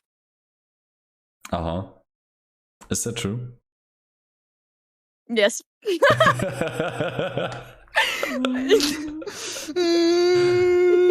mean, I still have no idea. Oh, that's the wrong one. I have no idea about the gear systems. Okay, well, we just talk about this now. That's easy. So we learn all together. Okay, so basically you got told then what to buy, or what did you do for your gear? I was like, hey, I want to play this, so I'm gonna look up a build, and then I got sent all my gear. So I Okay. Everyone in stream just sent me all the gear I needed for whatever build I wanted to try, so I've never had to like look into what I actually needed. Okay, that's streamer privilege, or just the benefits of having a very awesome supportive chat? Yes, it was clearly all me. Yeah. I mean, I get it though. It's like, you know, new players in a game. It's just like, they're new. Take my stuff. Yeah, I mentioned the plushy raptor being my favorite skin and it being in the shop, and then 3 people sent me like either the gems or the plushy raptor or the money for it. So like, it's like, bruh, are you kidding me? No, if you ever get a little spare one, I'm just like, hey. It's so cute. Yeah, you can't send them to other people, unfortunately. Oh, dang it. I don't know if you can redeem them or like turn them back into gems or something with the supporter. I was very lucky that they all sent it in different ways. So one person sent it directly, the other person sent me 2,000 gems, and another person sent me £20. So I haven't really been able to figure out what happens if 2 people send the same thing, honestly. Okay. Yeah. Twitch community also, yeah, I would agree with that. I'm very thankful to my community. Honestly, the Guild Wars 2 community is really, really, really nice. I don't know if like this is a part of like the conversation, but I think the as a new player and as a streamer towards Guild Wars 2, also before the whole Steam hype came in, like people were so helpful and so nice. Like from the very first moment I started the game. And honestly, I've not seen that kind of like niceness in any other community, like not even Final Fantasy or anything. It's I think it's a very unique thing about this game. I think the community is very, very, very lovely. I can't argue with that. I would totally agree with that. It's Yuki is true. I nodding. mean, Yeah. yeah, it's true. I mean, like the subreddit and stuff, like it's just inundated right now with like people welcoming in like new people and stuff. And I was actually saying on Thursday that one thing that I noticed that I was a little bit worried about was that I saw that like people were kind of camping, you know, like the day of the Steam release. People were kind of camping like in Queensdale, like right outside of Divinity's Reach, to kind of like welcome in new people and stuff. And I was saying that I was a little bit concerned about that because I did already see one person say like, hey, because of like all the particles and like the light effects and stuff, it's kind of, you know, increasing the load on the map, so it's taking like longer to load in and stuff. And I was like, guys, please don't do this. Like tone down the particles because we don't want this. Like, come on. Yeah, we had some complaints that people were not able to level properly because some level 80 players just killed everything for them. That was not great, but I think overall it was really nice. Yeah. To have this Overall, I mean, yeah. it's all like well meant and stuff, right? Yeah, they're But just like slightly overdid this basically. But also yeah. it's really hard to kill something slow when you show up with a level 80 character in the starting zone. Yeah. So a lot of people are just like, hey, look, the best thing that you can do is just like drop some food, drop some banners, and just go away. Which is like, yeah. There was even people who were just like sending free minis to like new people and stuff. Like they were just kind of like sneaking around the exit of Divinity's Reach, sending minis to people that they saw passing by in like basic gear. It was so cute, actually. Oh, I kind of want to open Guild Wars and open one of the mails that I got when I first started the game. It indeed had a little miniature in it. Let me open the game. I'll read it in a second. Just continue your conversation. Yeah. So it for was the so sweet. yeah, we'll just pick up the stats because also Suna basically made the connection between level 80. I need a build now. I need some like proper gear, and she looked up a guide. And Yuki, remember how you did that? Basically, what was that for you? Was it just kind of coming along while playing, or? My gear, gosh, I actually don't remember because I think I remember like the level up rewards were added later on. So I think when I leveled my character for the first time, you weren't really given much except like random drops and stuff, I think. But I think what I do remember is like by the time I was level 80, I remember that like Zerka gear and like glass cannon elementalists were really popular. So I was just like, oh, I guess I'll go with that. So I just ended up buying like a full Zerka gear on my elementalists, and then I ended up hating it. Yeah. Because I was dying all the time. So then I did a full 180 and I was like, fuck this. And then I think I ended up, I don't know, I'm embarrassed to say this because this build makes like no sense. But I just did a full 180 and I think I ended up buying like power, toughness, vitality gear. I remember that. Yeah, we fixed that. We changed that back. But yeah. Yeah, but I mean, my damage output was horrendous. But like sometimes I was actually the last man standing as an elementalist, and that kind of made me a little bit proud. Okay. So yeah, that's kind of how it went for me. And then I think by the time I was leveling up alts, the level up rewards had already been added, and I had more of an idea of like what could potentially go with like which character. So yeah, you both went with the just buying gear route then, right? Yeah. Yes. Yeah. Except, I mean, except I guess by the time I got to Ascended, I was more like crafting it or like opening it, like getting it from Ascended chests and stuff, but that's different. Yeah, okay. Do you know other ways to acquire these gears, and one particular that maybe you might want to recommend, or? Yes. 2 collections. One is the Requiem one, and the other one is the Luminescent one. Mm-hmm. They're Okay. great. Yeah. Achievements, collections. Yes. Okay, good point actually. Yeah, so doing achievements is a really good way to get stuff for free versus playing the game. And yeah, I think, I don't know, Suna, can you add something to this? Because I think just basically bought this and that was it, right? Yeah. Yeah. I don't even know how to get Ascended gear, to be honest. I know about the legendaries and stuff, but yeah, I still need to kind of learn how to do Ascended gear. So, yep. I do, however, have. Whoops. I do have the little mail that I was sent. So this is me as a new player, right? It's my first mail in my inbox that I received, called "Welcome to Tyria. Welcome to the world of Tyria, and I hope you plan to stay. As you continue your adventure, feel free to ask people for help. Most people in the game are really helpful and always looking to help. When I first started this game, a player sent me a similar message with the same pet.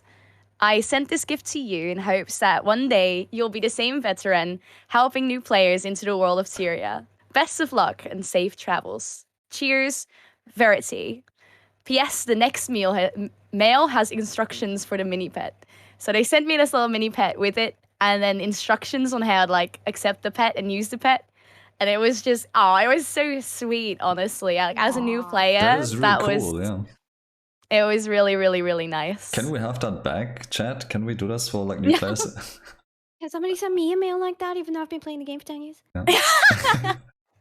That is really I cool. think one of the... Like, this hey, is a give bit me off 10 years. topic. He's a mini. But this is a bit off topic besides the mails, but I think one of the funniest experiences I've had. Oh, but this kind of consists of spoilers. Okay, I'm gonna try and elaborate on it in a different way. Make it cryptic and see if we can figure it out. Yeah. So, Detective someone Yuki. sent me a message in my mail saying, "Dear Sunachu, I heard my twin brother Richard came into contact with you. He is a respected fisherman, but also deeply troubled and a sick person. Be careful and don't trust him, no matter what he says." Now, this became a whole arc. Like, I went to this person. This is an in-game person who came up to me and gave me items like, "Oh, keep these safe and meet me at this point in like 2 hours or whatever." So I kept going through this, and eventually, in the end, they're like, "Well, there's a person within the storyline who passes away," and they're like, "Well, the secret behind this is that I'm the brother of this person, and you murdered my brother, so I'm here to kill you." So this is like a whole storyline that this person had made up, basically, that like gave me a whole load of new content that's not actually in the game, but is very like memorable. So do you have like special connections to the role players in Guild? I have no idea, but it was genuinely like really, really, really cool. That was really cool, yeah. Okay, so we have board gear and really cool viewer mail or player mail, and then achievements basically that you can do for to get certain exotic gear. Some of them are stat selectable, so you can just customize them and change from a set of stats. To keep it easy, you can just work with guides that you look up. There are resources for this. We just mentioned 2, I think, in a bit. But other ways to do this is crafting, what Yuki mentioned. It's definitely worth crafting if you want to get your gear very easily and if you want to continue with achievements later on. Because a lot of achievements and collections involve some form of crafting as well, and you already set up. You will make some experience on the way as well. If you don't want to like do the level hack that Yuki just revealed earlier, Did I say that? you can just craft with level 80 and you get spirit shards instead, which is also completely fine. But yeah, crafting would be one thing. You can also craft ascended armor if you want it fast, basically. There are specialization collections in the expansions that give you a fitting weapon, ascended weapon, to your specialization just by playing the game. So you can just do a bunch of stuff in the Heart of Thorns map with your, let's say, for your NG with your scrapper, and you would get a hammer, for example. Was that scrapper or a hollow or sword? I'm not quite. Jesus, I confuse things, but you get the idea, basically. One of those engineer things. With Necromancer, you get a great sword, a really cool looking great sword. For your Taya Reaper. also said dungeons. I actually literally thought of it as she Yeah, for Berserker gear, you could do Citadel of Flame, for example, which is a dungeon. For Ascended? Or any dungeon, actually, by this point, at this point, because they merged the dungeon tokens. No, for exotic, but still. Oh, okay. All right, yeah. But you would get a Berserker gear, which is used on almost all the power DPS builds. So that would be dungeons. The dungeons are the main part about this game that makes me sad, because they've kind of died now, right?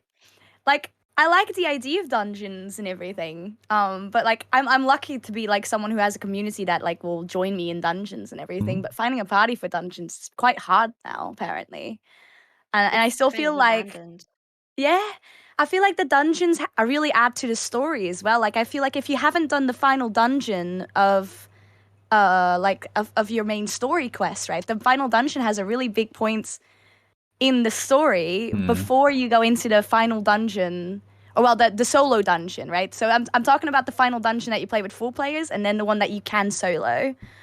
Like before that, everyone kind of like becomes friends, and it's like if you don't know that before doing the final dungeon, it's like it's such a waste of the story, if that makes sense. Or it's kind of confusing, like, why is everyone nice to each other now? I mean, they do send a mail, I guess. Like, as you level up, when you hit certain levels, you'll get a mail with like, get a mail that invites you to dungeons, And you actually are supposed to do the dungeons in between where you don't have story, because there are story parts. Well, it's a story dungeon path, right? And it's but they kind of just let it die. So like it's hard to still do so anymore, which I find sad. So basically, no, I agree, Josie. It's not enough. The email is not enough to me either. Yeah, the mail is not enough. I would agree, but we can just recommend doing these dungeons when you get the mail, and you're already at that point with story. Go and check them out, basically. Can I just say how cute these mugs are? Oh, it's like a cute donut. Sorry. That is adorable. But yes, dungeons, very important, yes. But yeah, dungeons are on the list for gear, and then we have oh, you're right. So when you're more into PvP, or like a little bit into PvP and World Wars World, and you do the the reward tracks would be one way, because you get the same stuff there that you would also get in PvE content. Or for the leagues, you have a separate progress and chests, and you get the Warlord's Armor chest, I believe was the name, at certain points, which it's very early on as well, so you can get one in one season with very little effort, which also gives you a stat selectable item. And it's probably the one thing that some players might even reach by doing by checking out these game modes, basically in like a few hours. So you get very with very little effort, very easily one more item there for your armor. I'm trying to think of other ways, but the next best thing would be probably strike missions and then raids. But I mean, we'll talk about group hunt in just a second. Basically, we're getting there now, because now we have your gear for the builds. The resource that you've been told, Suna, was probably Snowcrows, right? I actually use Hardstuck, because I know that Snowcrows is mainly raid builds, and I like they're like high-end raid builds, right? But I haven't actually done Yes. raiding before, and I know that Hardstuck also has like PvP builds and stuff, so therefore I use Hardstuck at the moment. I did use meta something in the Meta start, battle. but meta something, yeah, whatever it is, the base one that you find if you Google it, kind of thing. That one, yeah. If you look up Guild Wars guides, it's like the first one that will pop up. But everyone kind of advised me to not use those because they're mainly like they're more like chill guides, but they're not very in depth and very well done or whatever, and not really like in the meta. I use that. That's what at least that's what I heard. I can't give my full opinion about it, but yeah, I've heard about both Snow Crows and Hardstuck. So, but I use Hardstuck personally. Okay. Yeah, Also because Snow Crow didn't have a fucking thing for me for Reaper, so it's. Oh, there is actually, but it's very well hidden. Oh, yeah. In the main things, there was no Reapers, so I was like, okay, I'll just use Hardstuck because at least they have my build. Yeah, no, they have the other builds as well, but it's kind of hidden. But yeah, and Yuki. After everything she just said, I use Metapal. Hey, hi, what's up? Shout out to you guys. Sorry. Yeah. I mean, I know. I've seen this discussion before. I know some people are just like, "What, Melbow? No, use Snow Crows. Oh, Snow Crows? No, use Melbow." Like, I don't know. There's like this weird rivalry between the websites, and I'm just like, look, I don't care. I'm not a min maxer. I don't really care. If it works, it works. That's all I need. Yeah, that's fair. So yeah, like pretty much all of my builds pretty much come from Melbow. I'm just like, yeah, the highest raid one. Okay, cool. Let's go with that. So, that being said, though. There is one build that I have, which is my mech build, which comes from Lord Hezen. Lord Hezen, I saw a video of him just like destroying these like legendary bosses and stuff on a mech, with like I think it was like celestial gear, and I was like, yes, I want to be able to do this.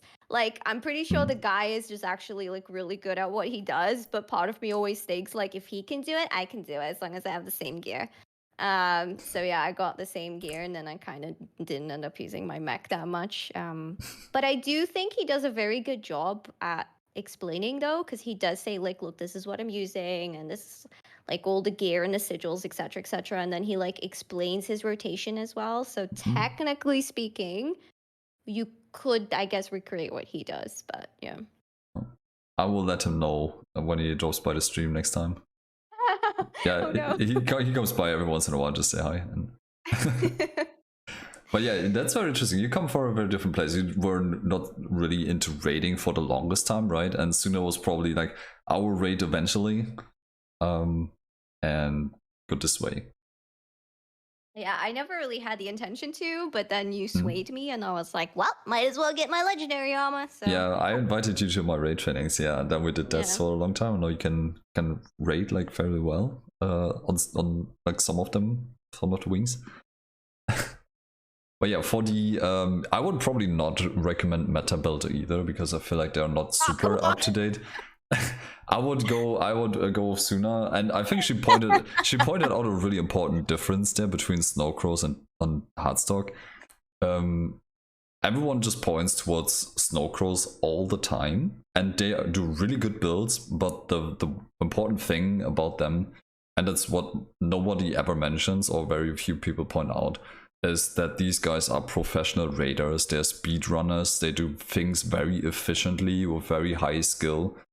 And the builds are crafted basically for them and what they do, and they share them with others. But people just take them basically and run with them without having the prior experience and the skill. And then you find players, and it doesn't matter if it's like a DPS or a healer or tank or whatever. Some of them, not all of them, but here and there you find someone struggle with them. Where Hardstuck focuses on, well, we have these builds as well, but we also have low intensity builds for beginners or players who have disabilities. We have players in our communities who play with one hand and just raid with these builds. Wow.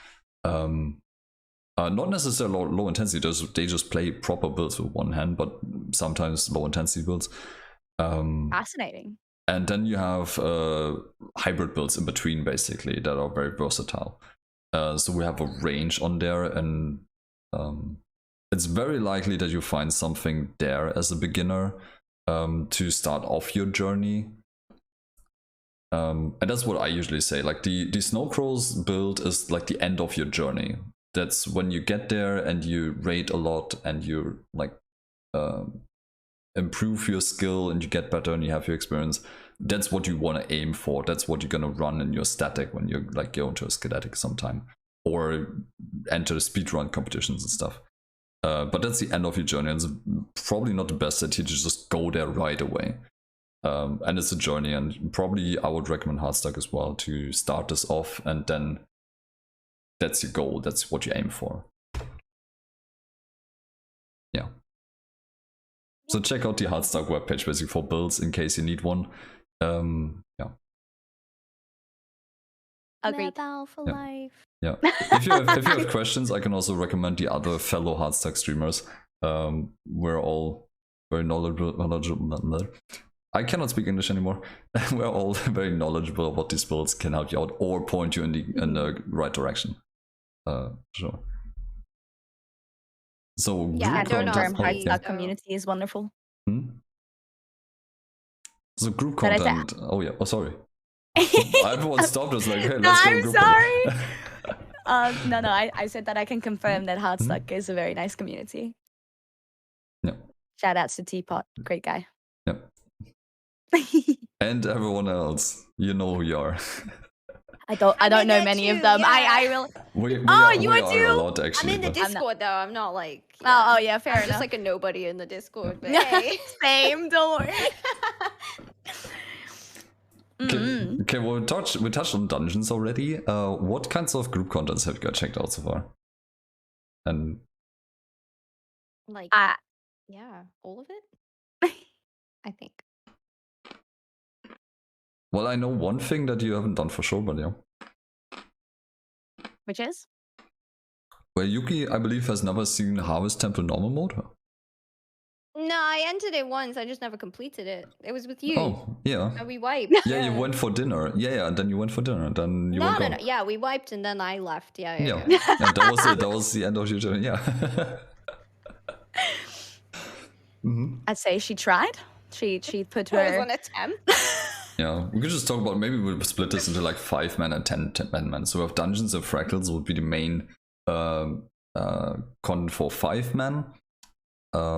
Dungeons being part of the core game, and then we have fractals who got introduced in the game of Living World Season 1 actually. So like a long time ago, we just added more fractals into the mix then over time.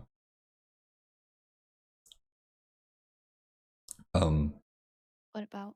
Yeah, well, how was the experience so far with these kinds of, like with dungeons and fractals? Do you like them a lot? Do you play them regularly? Do you like maybe recommend them more often? And like what approach basically? I guess I'll go first. Yeah. No, I think they're fun, and like we said earlier, like I also feel bad for dungeon content actually, how it got abandoned, because yeah, I think they were fun in their own way, you know. And it's just sad that they just first nerfed them and then never really did anything with them until recently, where they kind of merged all the currencies into one now. Yeah, I don't know, weird move. But yeah, I run a lot of fractals now, since I'm also trying to get the legendary back piece. I also think they're fun, although the only thing with fractals that annoys me a little bit is that it's hard to do them on old characters because of the AR requirement for higher tiers. That's kind of the one thing about it, because I kind of want to, like, I always do them on my Reaper now. I want to do them on my Mesmer, but I don't want to, like, get AR from scratch on my Mesmer now. I just find it so long. So I feel kind of stuck running it with my Reaper now. And then, yeah, raids. I'm a bit mixed on raids because I find the 10-man requirement difficult sometimes to work with. As somebody who prefers to run these things as people from my community rather than just random pugs, I find that difficult. Like, it's easy to get a group going for fractals. It's not so easy when it comes to raids.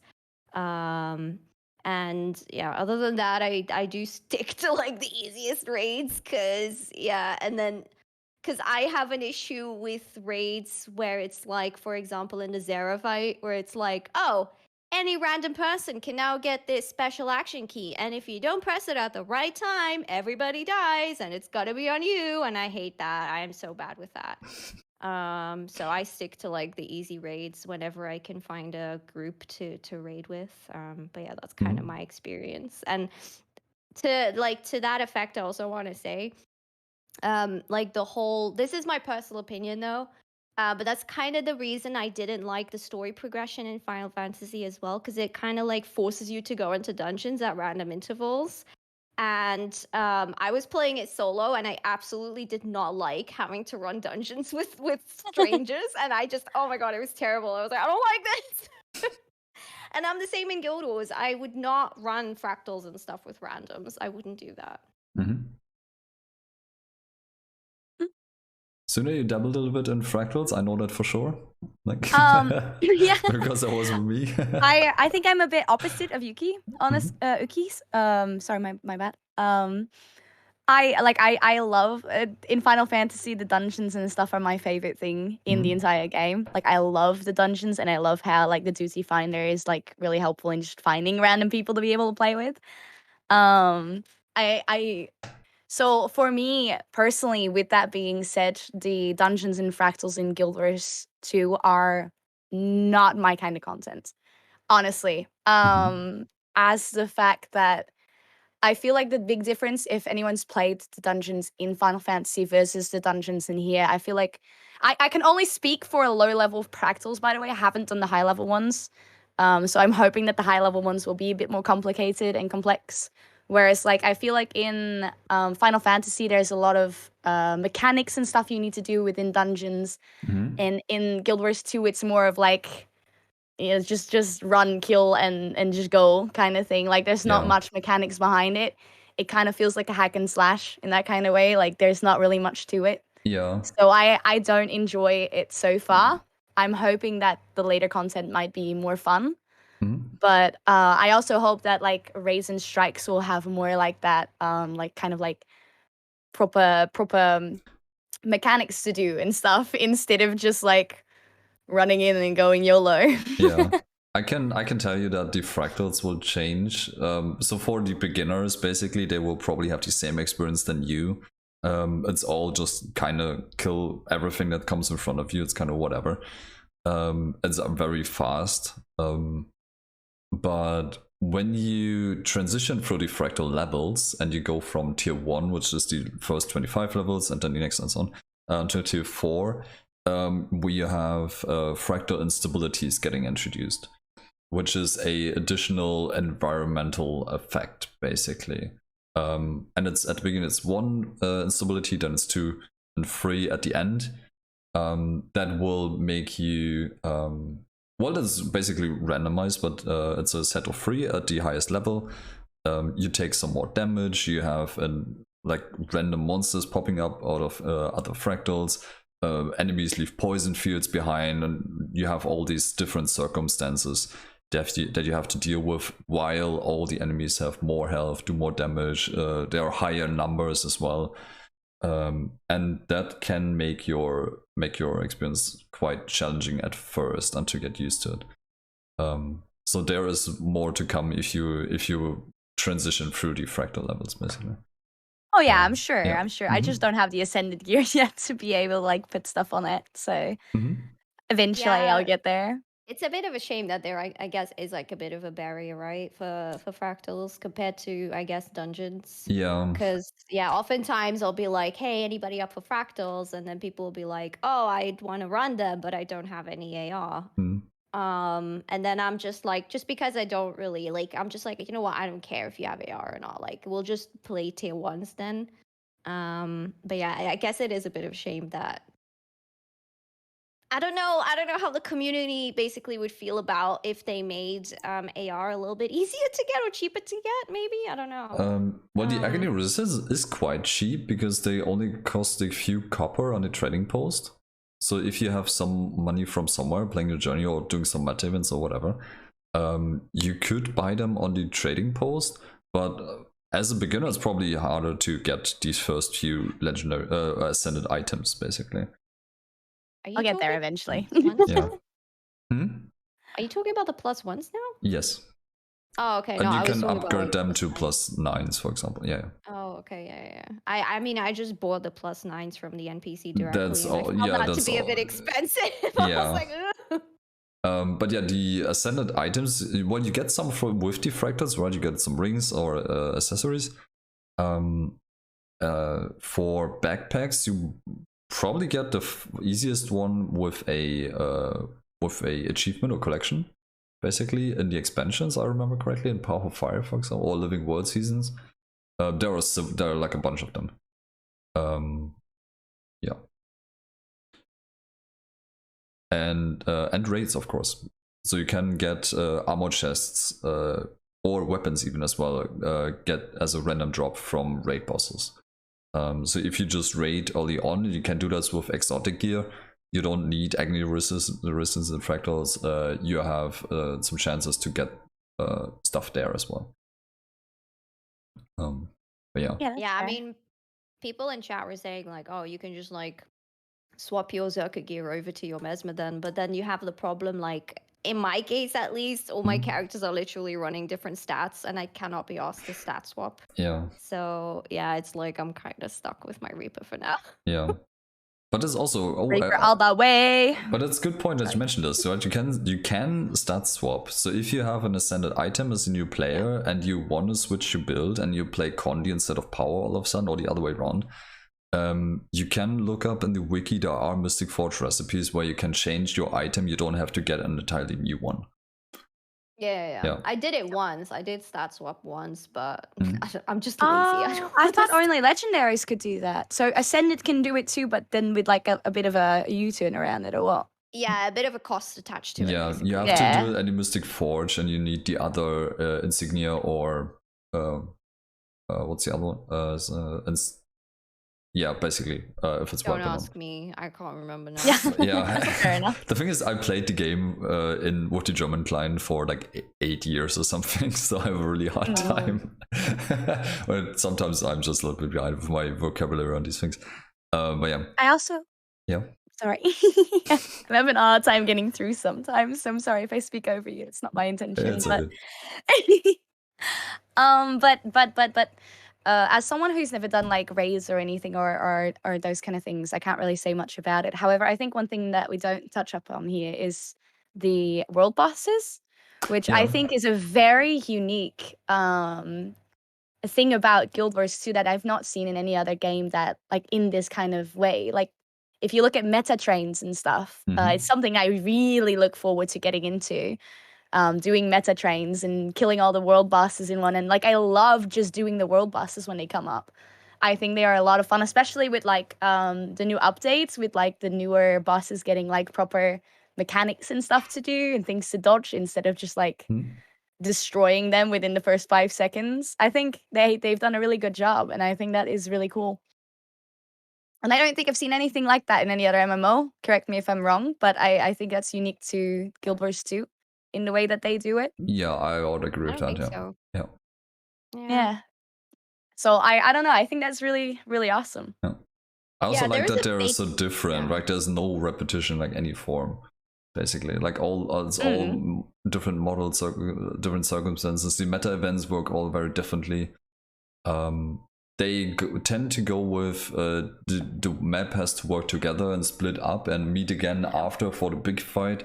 That's like just how meta events work nowadays, basically.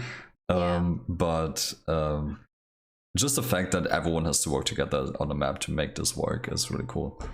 That being said, though, the one thing I didn't like about like the EOD one is just that it takes way too long, in my opinion. That's like the one the Dragon's criticism that End one, yeah. Yeah, I don't know how it is for other people, but I do not want to commit like an hour of my time to a single event. Yeah, people do this with less now. You can do this with like 20 minutes, 30 minutes preparation, and that's still okay.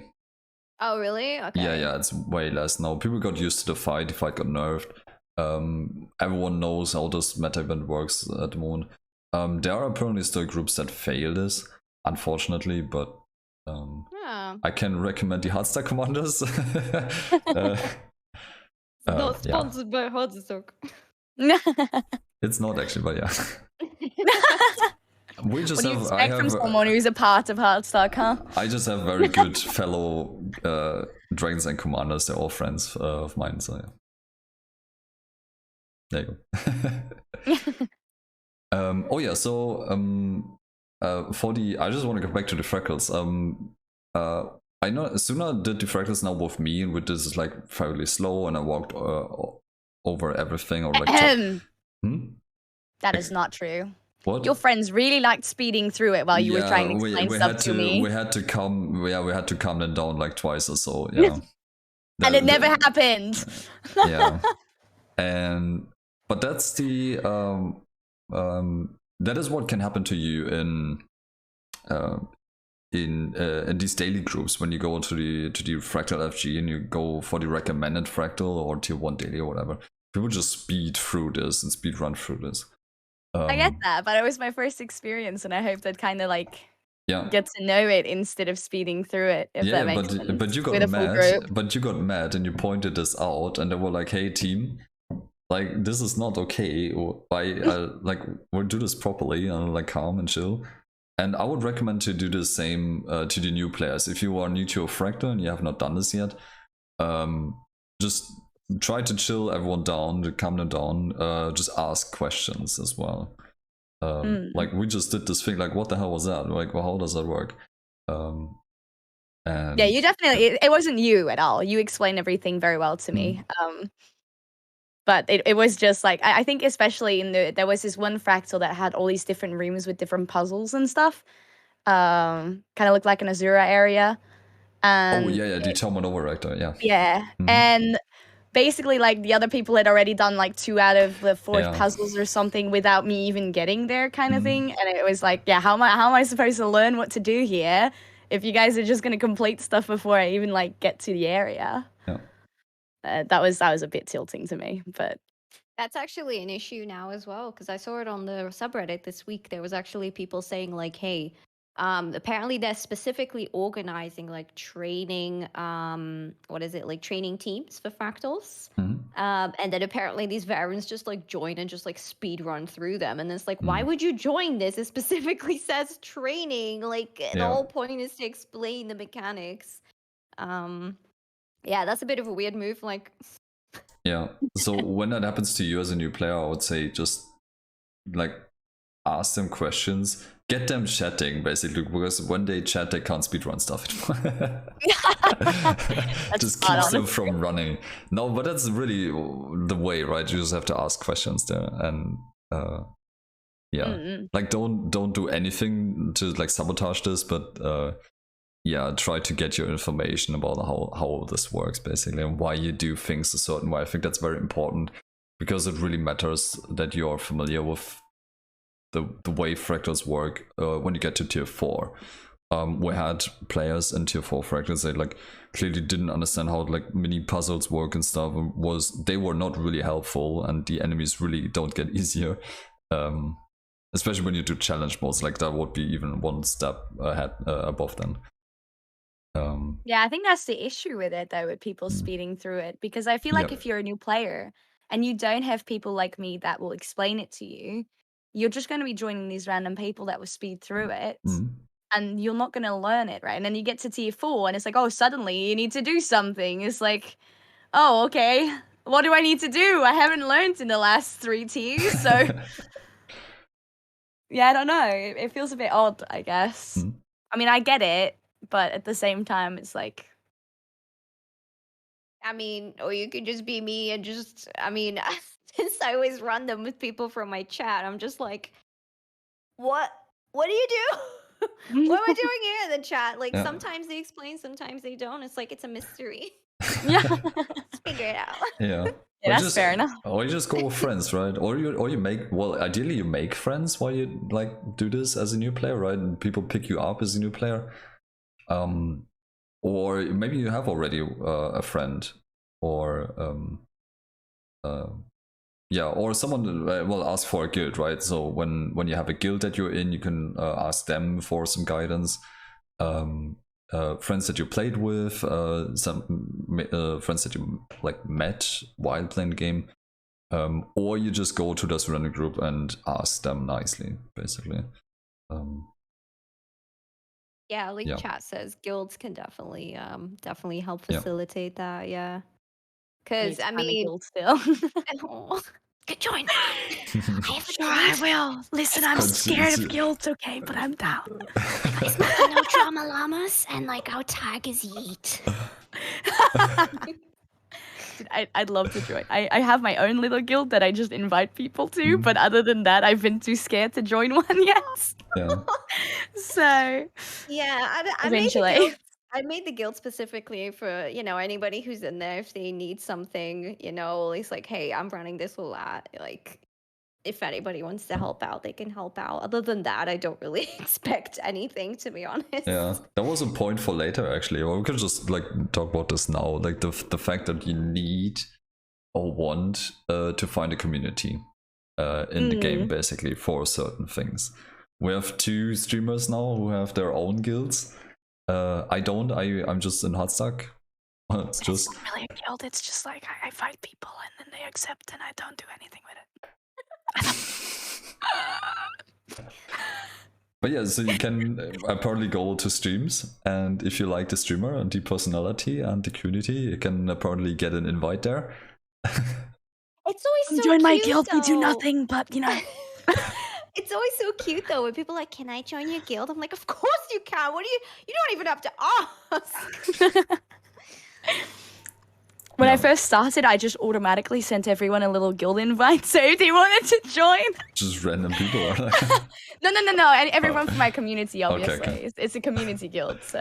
That used to be a thing in other games. What was that? Well, people just randomly got invites, and you just kind of hope that there was like sticker or something. That's not the best way to do this. Was that in like WoW and like Burning Crusade or something? It was like many years ago. I can't really remember. I'd love to elaborate on that, but I don't play WoW. Yeah. Do you know other guilds of that are very specific, like communities for very specific types of content? Me?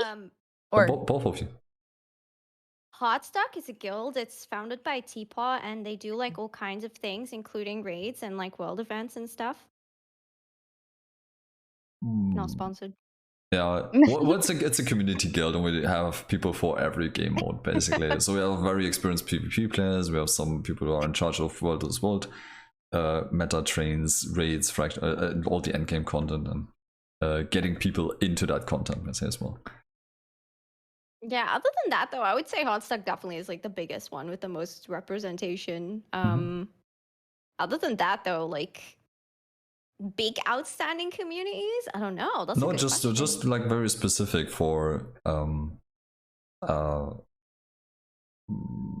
we have weirdly enough, I think not a lot of people have heard of this, but there are fishing guilds, for example. It's very niche. Yeah, there are fishing guilds.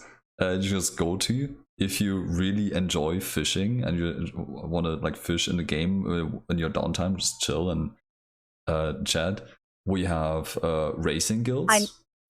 I need to ask a question. Yeah. This elaborates on the fishing. What is the fishing like in this game? Is it like, do they have like special mechanics behind it? Like, I'm really excited. Listen, I'm really excited for fishing, and I'm hoping that it will be good, but I don't know if it's gonna be anything like special. So I'm kind of, I've never really asked anyone yet because I don't want to spoil myself, but I kind of like it every once in a while. It's not a thing that I need to do all the time. It's not like brain dead, like WoW, where you just right click on the yeah. It's not that. It's more like it's like a mini. Is mini game the correct word? Yes. Yes. I really hoped it wasn't going to be like WoW. I hate WoW's fishing. Yeah. It's just sitting there and just pressing whatever the bobber goes down. It's awful. But like I've seen some really cool fishing mechanics type of things, like New World's fishing like sessions are a lot of fun in my opinion. So I'm like hoping that, you know, So kind of like maybe New World apparently. Oh, did you just say that? Yes. Now I'm looking forward to it even more. Yeah, Yeah. It's apparently also really good gold per hour, so you can make some money with fishing as well. And so I've actually, heard. Genshin's fishing is similar as well, I think. If you've tried I don't know that. Yeah. I don't think I've ever. Oh, okay, never mind. Yeah, and then you have your. I don't really play Genshin. You have your skiff that comes with that as well, right? For fishing. And it's attached to mastery. So as you like increase that your fishing mastery, you'll also kind of like improve at fishing. So it's kind of like that, right? Right? I don't really fish. It's not really my thing, basically. So. But yeah, there are people into this. I know of 2 fishing guilds, I believe, out of 2. It's very niche, but there is a thing for that as well. So something that makes me very, very sad about Guild Wars 2 is that gathering isn't like a good way to make money. Like I am someone, I love gathering in games. I will sit like in New World every morning. I would spend 1 to 2 hours just gathering hemp. Just walking from one spot to the other and gathering hemp and selling it. This was like my life every single day. It's just like therapeutic to me or something. I just enjoy doing it. And that's one thing I really do miss in Guild Wars. Well, sure, you have like all the gathering stuff, but you can't like invent a route kind of thing that will actually give you some good money, right? Like at least from what I've heard, like I've asked a lot of people if there's like any like routes you could take to try and gather some money, but it seems that it's not actually something very profitable in this game. So I'm looking forward to fishing. Yeah. Fishing is profitable. Yeah. So I have to mention now other communities as well because they get mad otherwise. RPing, right? But I mean, I remember like when the game first got launched, RPing literally had its own dedicated server, and it sent even between brackets like RP. But then they removed that for some reason, and you I don't have really know. role playing in the LFG, so you can find people there. LFG now? Oh. Yeah, and you can find people. Mostly I find them in Divinity's Reach, but also in the open world. Sometimes you just run across like past 2 people role playing. Not really often, but yeah. Yeah, I mean, I remember at the time when they removed that server, the RP community was quite upset because they were like, oh, well, this is the death of us now. And I kind of didn't really know what happened to them afterwards, but I guess through LFG that could work, yeah. Yeah. We have racing guilds, especially for the roller beetles. So there's a... they apparently did a really good job on the skiff race during the last festival as well. But there are roller beetle racing communities. They also do like tournaments and stuff with community prizes. So if you get to this point where you get your roller beetle and you want to do something with that, or you just want to learn how to really maneuver your roller beetle really well, you can look out for that. There are some people around for that. We also have the same thing. We have the Wing Guild, and they're all Griffon flyers. There are 2 streamers currently. We have Thy Weeping Willow and our friend Penguin Paladin from this guild, streaming Griffon trainings, Griffon flying trainings where you can learn how to ride your Griffon really well. Yes, we have some people from the chat. I'm so bad at that. Yeah. This is something I'm really looking forward to. Honestly, like the whole mount system within Guild Wars is magnificent, and I think it's another thing about Guild Wars that's very unique and no other game has, right? Like their mount system is just different from anything else. I can't wait to try out the Griffon. I can't wait. Genuinely, like it looks so cool. It's a really cool one. Yeah.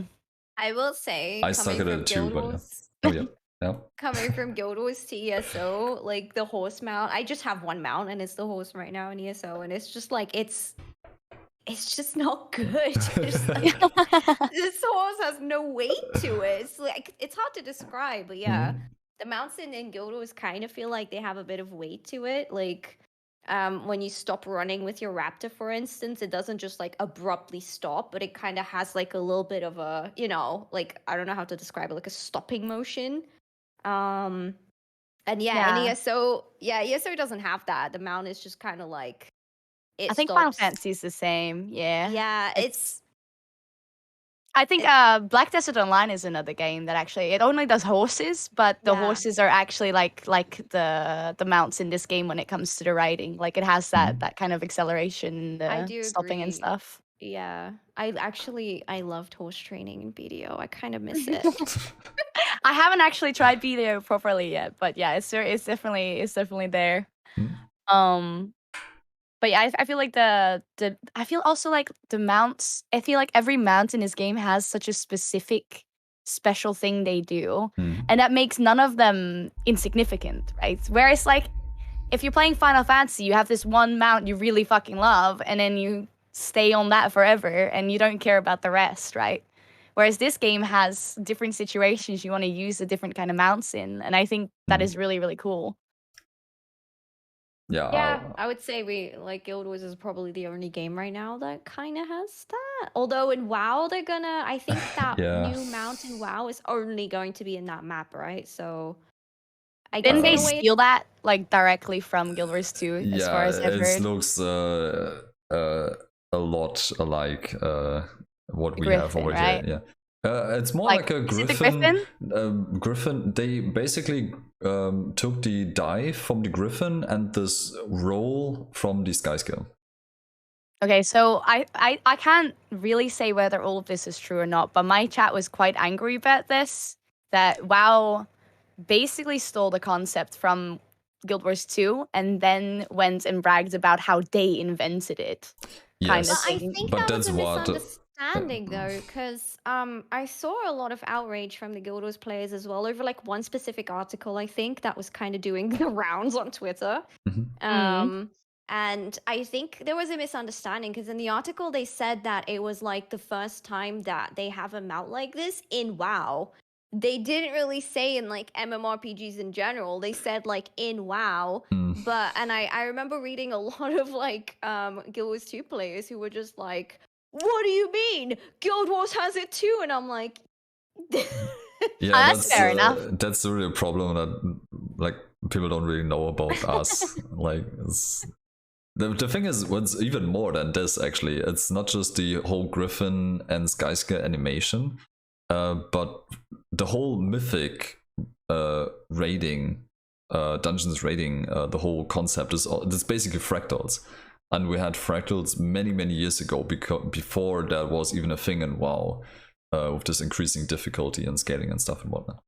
And now apparently they didn't. They are also introduced apparently event chains in WoW. It's called a siege or something. There was a Bellio video about this, but it's basically our multi-stage event chain that changes depending on how you succeed or fail stuff. They apparently introduced this as well in WoW. This idea, this concept, basically.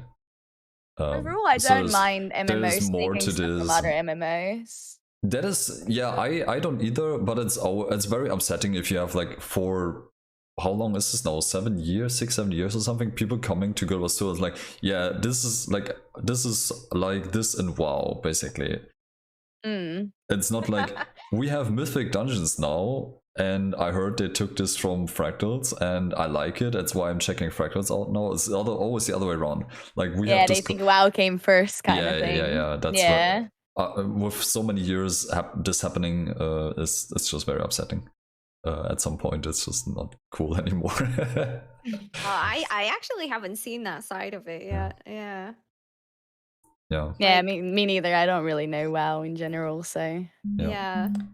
I played it years ago, but do we have other? I'm just thinking. Do we have other communities to point out? I don't know. There's like the regular runs where you find fractal communities. If you're really into fractals, that we just mentioned, you can find dungeon guilds if you want to even speedrun dungeons and do them very fast and effectively.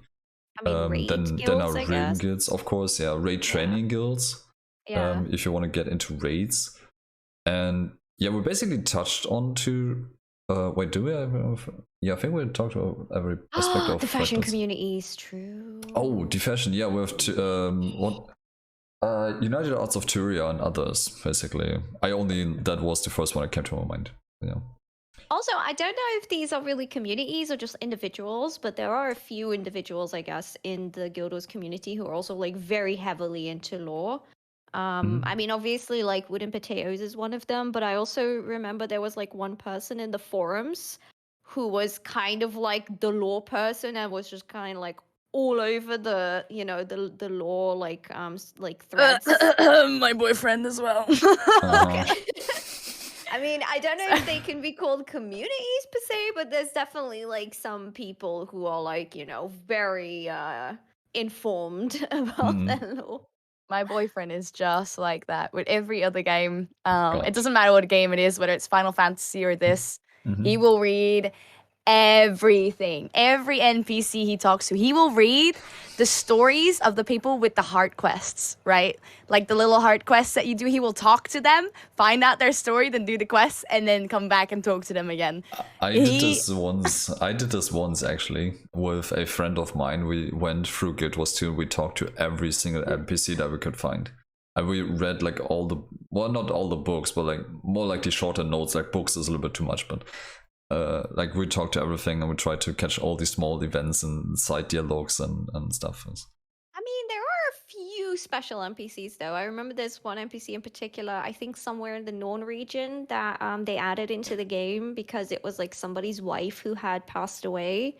And they both like played Guild Wars, and so ArenaNet as a tribute like added that NPC or that person as an NPC into the game. So there is like a few NPCs actually that are definitely worth looking into, but I don't know about all of them. My boyfriend would disagree with you. He reads everything. Everything. Literally everything. There's nothing he won't read. It's definitely a cool project for sure. He's behind me. He's like, I'm not sure if that's true. Oh no, we have beef now. Oh, he skipped Ni no Kuni, he says, and that's his excuse. Yeah. Have you skipped any of the NPCs in this game, babe? In Guild Wars 2? Maybe one or two, he says. Yeah. Yeah, some people just really like lore and stuff. Yeah. So, like, I'm not one of those people. I'm the complete opposite of my boyfriend. But well, you read I'll all the read the books earlier in the story, and since I saw that. And what? And the story but in the story, that's something different to me because I feel like they elaborate to the story, right? Whereas like those random NPCs on the side is just like, I see what you're saying. Yeah, I'm not reading that. Okay. I also don't read my mail and stuff, so it's like. Oh yeah, but we'll have to come back to the community because we'll talk about raids in a second. Raids and strikes actually. But yeah, if you look out for these communities, and a whole bunch of them, like a lot of them that we have not mentioned yet. I'm not quite familiar about the NA situation, but I'm familiar. I'm sure they have similar things going on over there. Yeah, you will find something as a new player. You can just ask in map chats or Google. Basically, you find for the racing communities, YouTube is a good source. They have lots of videos, or just consult Reddit if it really like no one else can help you basically. But usually people in game know. Oh, we have I forgot one. I'm really sorry. Cmaj, our music guild. Oh yeah, of course. Yeah. So if you want to play music in the game with music instruments in the game, you have to check out these guys. Yeah, I was also going to say, like, I may be biased by saying this, but Twitch is actually also a good place though to kind of get involved in communities. Oh yeah. Literally just Twitch, because I mean, you kind of have like your streamers who, you know, it's not super defined, but you do have people who focus more on like PvP, people who focus more on like World v World, and then people like myself, mostly PvE, you know. And yeah, communities actually get formed around them too, right? So yeah, maybe a little bit biased there, but yeah. Yeah. I agree. I wouldn't know where I'd be without my community, honestly. I think that makes the game so much more fun. Yeah. I would agree. I'm very happy that I built my community in the last like very fast, like really fast after like a year of streaming basically, and playing the game on my own before that. Yeah, it just makes the experience so much better basically when you have these people around. Oh yeah, Yeah, for sure. and I built my community. That's wow. That's a lead into raids now, basically. Raids and raid trainings, getting people into that kind of content. Suna, I know you have not raided yet, but you're thinking about this, and I know Yuki has raided for a fact. Yeah, yeah, I really want to. So, how would you recommend going about this, Yuki? Because Suna is not quite there yet. You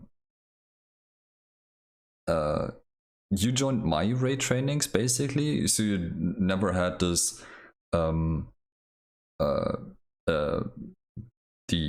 you never had to decide, do I join a raid training guild, do I just try my luck in LFG and try to pack this, but if I hadn't asked you, what would your path have been? Honestly, I don't think I would have gotten into raiding at all. It was just something that really scared me because I kept hearing how like toxic and stuff they were. And so it was honestly that side of Guild Wars that I kind of didn't really want to get into because it like honestly it was just like, yeah, this is scary stuff over here. Yeah. But like having gotten into it now, I guess I would say like my advice would be if you want to get into raiding, first of all, like one of the best things that you can do is watching like Muckluck's raid guides actually, because he does a very good job at like explaining the mechanics of each raid wing. And you get to see it, and that's kind of like my main issue. I don't know if that's just me, but like no offense to you, Artyo, but when you explain raid mechanics, like even though you do explain them wonderfully, I have to visualize it. I have to be able to like see it once, and like it's very difficult to hear like an entire explanation and then actually like remember all of it as it happens because you don't really know in what shape or form it's going to happen. And that's why I really appreciate those videos from Muckluck, because it does really help me see like, oh, it looks like that, oh, it's going to, you know, like this is what I have to watch out for. So I would say like a combination of that and then going into a raid training is probably the best way. And then within that, I would also definitely limit it to like certain wings, like not even all of them. For like a complete beginner, I would definitely say like, I don't know, something like wing 1, 2, or is it 1, 3, 4, or 1? Which one is sloth? 2. 2, okay. Like 1, 2, 4, for instance. Yeah, I think something like that. And then as you kind of like, you know, find your vibe with that, you can definitely expand to like other wings. Personally, I don't want to because I'm casual as hell and I just want to get my armor and just be done with it. So I'm mostly sticking to 1 and 4 nowadays. But yeah, that would be my advice, I guess, as like a super casual person who absolutely despises challenges. That would be how I would advise people. You're doing good. Also, in the other wings, usually things are going well. Also, you remember all the stuff. You would be surprised. So, yeah. I think as someone who is very much the opposite and wants to do the hard content, I'd still say the same thing though. I feel like even for me, I if I'm going to go into a raid, I'm going to be watching a video first and then going into a raid training because I feel like for me that would make more sense, kind of thing. Yeah. But I'm not sure if it's going to happen that way because my community really wants to see me like learn the raid from scratch, kind of thing. But yeah, I think if on a personal level, if I would do it myself, I'd watch one of the videos, then go into a training and therefore learn it that way. So I wouldn't disagree with anything Yuki says, honestly. Yeah, I haven't done it yet, obviously, but I have not like not a lot to say about it. But yeah. I would say like the video is a good suggestion. For Marklax's videos, I would say, well, just correct like a small thing. You can see them more like a summary of the boss, basically. Yeah. But it's because he does a very short form of this, and it's very hard to like mention everything in this. But it gives you an idea, basically, and then I would suggest you can watch that. And should let the trainer add upon this, basically build upon this, basically, and give you more information. But yeah, because like for instance, the Zera fight that I mentioned earlier, like even though you explained like this is when you have to press the special action key, because I had no idea what that was going to look like. I was just like. I was freaking out. Like, luckily I didn't get the button. It wasn't me. But I was losing it. I'm like, if I get this button, we're dead, right? And then eventually, I think the last time we did it, where we actually ended up winning the fight. Before that, I remember I watched Markalak's video, and he like beautifully illustrates it because he like literally pauses the video or like zooms in or something. And you can see Zera kind of like raise her arm or something. And I was like, oh, okay, that's what it looks like. And it definitely took away like some of those nerves of like, okay, now I know kind of like what it's like. So yeah, I would definitely, they're definitely not like complete. Like if you watch it, you know exactly what you need to do. I would say you definitely still need coaching and stuff from a, you know, what is it? Raid trainer. Trainer, yeah. But it definitely gives you a very good idea of what it looks like, literally what it looks like. Yeah. So Zuna will watch videos as well, or well, you're not decided, right? Because they want you to experience. Did they say anything? They want you to experience one wing naturally, basically. At least my first one is probably gonna be fully on stream, and I think that will be a proper training. Because watching a video together is just something different than me doing it, obviously. My community is really been bugging me about, when are you gonna raid? When are you gonna start that? I want to see that. Blah blah blah blah blah. Yep. So eventually I'd like to find someone who's okay with teaching me on stream, because my last person who promised me that they'll teach me the game kind of went like, oh no, I'm not doing it on stream, after I changed my mind that I would like to do it on stream. Yep. So, and I think Art, you're down for doing that, right? Yeah, I've done it with Yuki many times. We've done this. That was our like regular Monday thing where she went for, how do you do this? You went for dinner early or later or something. You moved your dinner plans basically, and then joined our squad, and we had the training on 2 streams. And we just went through this together basically, and we had people watching on both ends, either participating or just watching the fight and listening to the instructions and all that. So we can do the same if you're yep. Which is even harder because when you're streaming it, you're kind of like, you know, your focus is kind of split. I did notice that difference. Like when I was raiding off stream, I was like, I'm actually not missing any of these mechanics. And then the moment I go back to streaming it, like last time I literally streamed Slothazor, and I missed one of the debuffs, and everybody in chat was like, you killed your team. Like, what? I didn't see it happen. What? Yeah, so, that's fair enough. Yeah, I mean, when I first talked to the person that I was going to do raid training with, they mentioned to me like, I want your full focus on it. So I said, yeah, if I'm gonna have full focus on it, I need to do it without streaming. And in the end, I changed my mind about it because my community really wants to do the raid training on stream, like they want to see it. So like my suggestion was, okay, I can do the raid training, but I'm going to have like a command that my mods will spam, that I'm not going to be paying attention to chat during this time, like during the raid training. However, oh my god, I don't know, it's a weird drama going on at the moment with the person that was going to give me the raid training. Doesn't really matter for stream at the moment, but yeah, they're not giving me the training anymore, so it's like I don't even know anymore. Yeah, Zendri is another Guild Wars 2 streamer. She came from Final Fantasy, I believe. Well, she streamed like Final Fantasy and then Guild Wars 2. And she decided to go for a blind training. So they just jumped in, had a bunch of people they had all no idea, and tried to work through the bosses like that. That's like extra challenging, basically. But the thing is, then you have no control over your chat, and everyone is suggesting things and throwing information at you.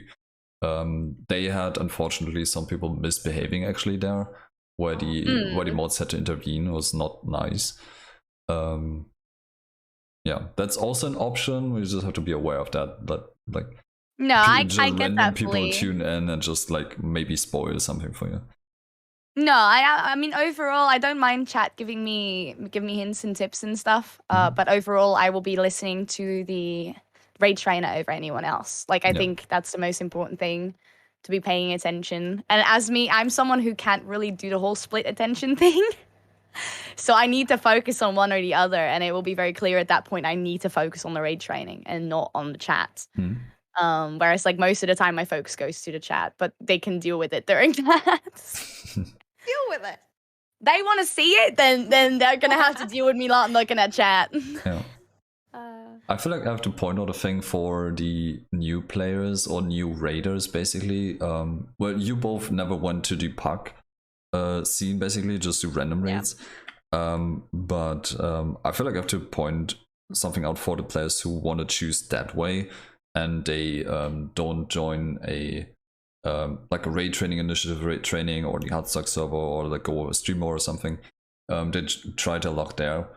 I would highly recommend, if somehow possible, go onto Discord with people, because you can communication will make your life so much easier. It's insane when you can exchange information mid-fight about mechanics. You get your callouts instantly. Nobody has to like type stuff. It's super scuffed.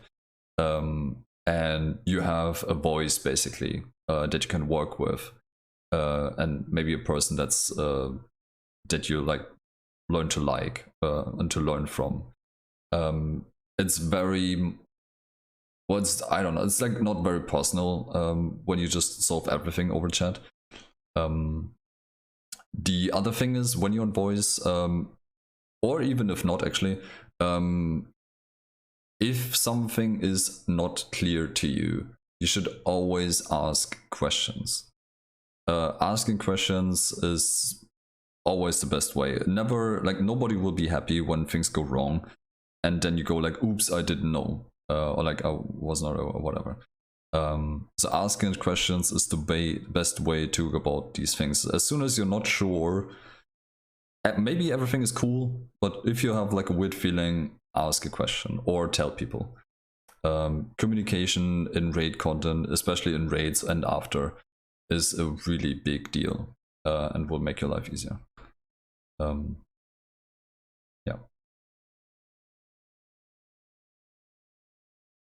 I concur. Yeah. You can just go with streamers basically. If you're like, if that's not for you, you can go like one step further, because when you go with a streamer, any streamer, you will also most likely have a face to that, which personalizes this even more basically. Besides me. Besides you, but you're cool, so that's fine. You can imagine my fake face. It's fine. But like, I highly recommend asking questions, being very open about things that you not know.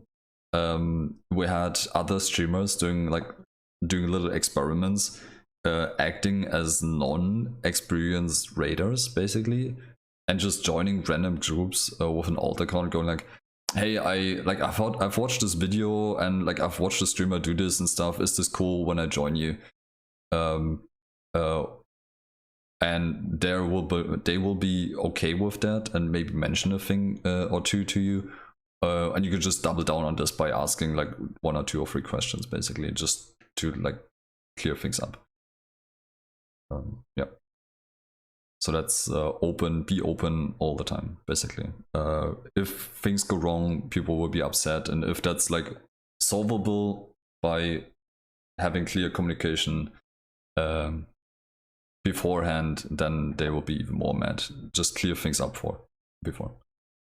Yeah. And now we talk about Yuki. Yuki mentioned this picture of raid community being toxic and stuff. And the content is not necessarily super easy, especially when you're a more casual player for the longest time, or just very, very new and you're not familiar with the combat system. What would you recommend a player with with anxiety about these things, basically? That's more like a mindset question, I think. But if someone's like super anxious, maybe. Yeah. I mean, I would say the only way to really go about that is to raid with people that you know, but that implies that you know people who raid, obviously. And yeah, until recently, I didn't really have that many people like who I could raid with. So yeah, I mean that still persists to this day, right? I would never even like do a fractal with people that I don't know. So the community or friend factor is a big one for me. Other than that, yeah, I don't know. Like in my case, I don't think there would be anything else that would help. It really just boils down to doing it with people that I'm more comfortable with.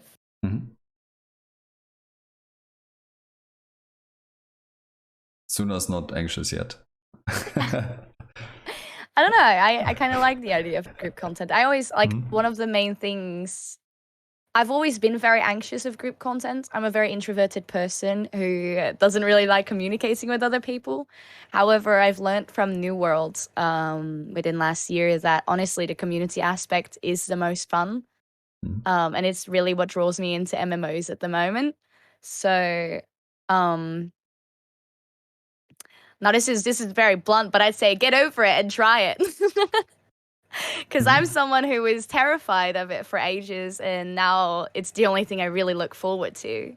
So as much as like it can be very terrifying and scary to get to know people at first, I feel like once you warm up to them and get to know them better, it can be one of the most pleasant experiences in the entire world.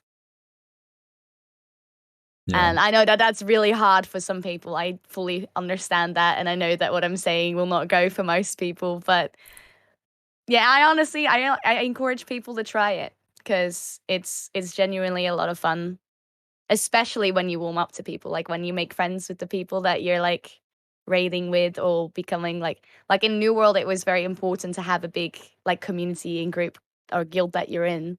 And to work together with that guild, like you have to have that kind of community that is close knit, get to used to each other's like mechanics and synergy and stuff. So it was genuinely a really pleasant experience, and I hope that I can find that kind of experience in like Guild Wars 2 and Final Fantasy as well.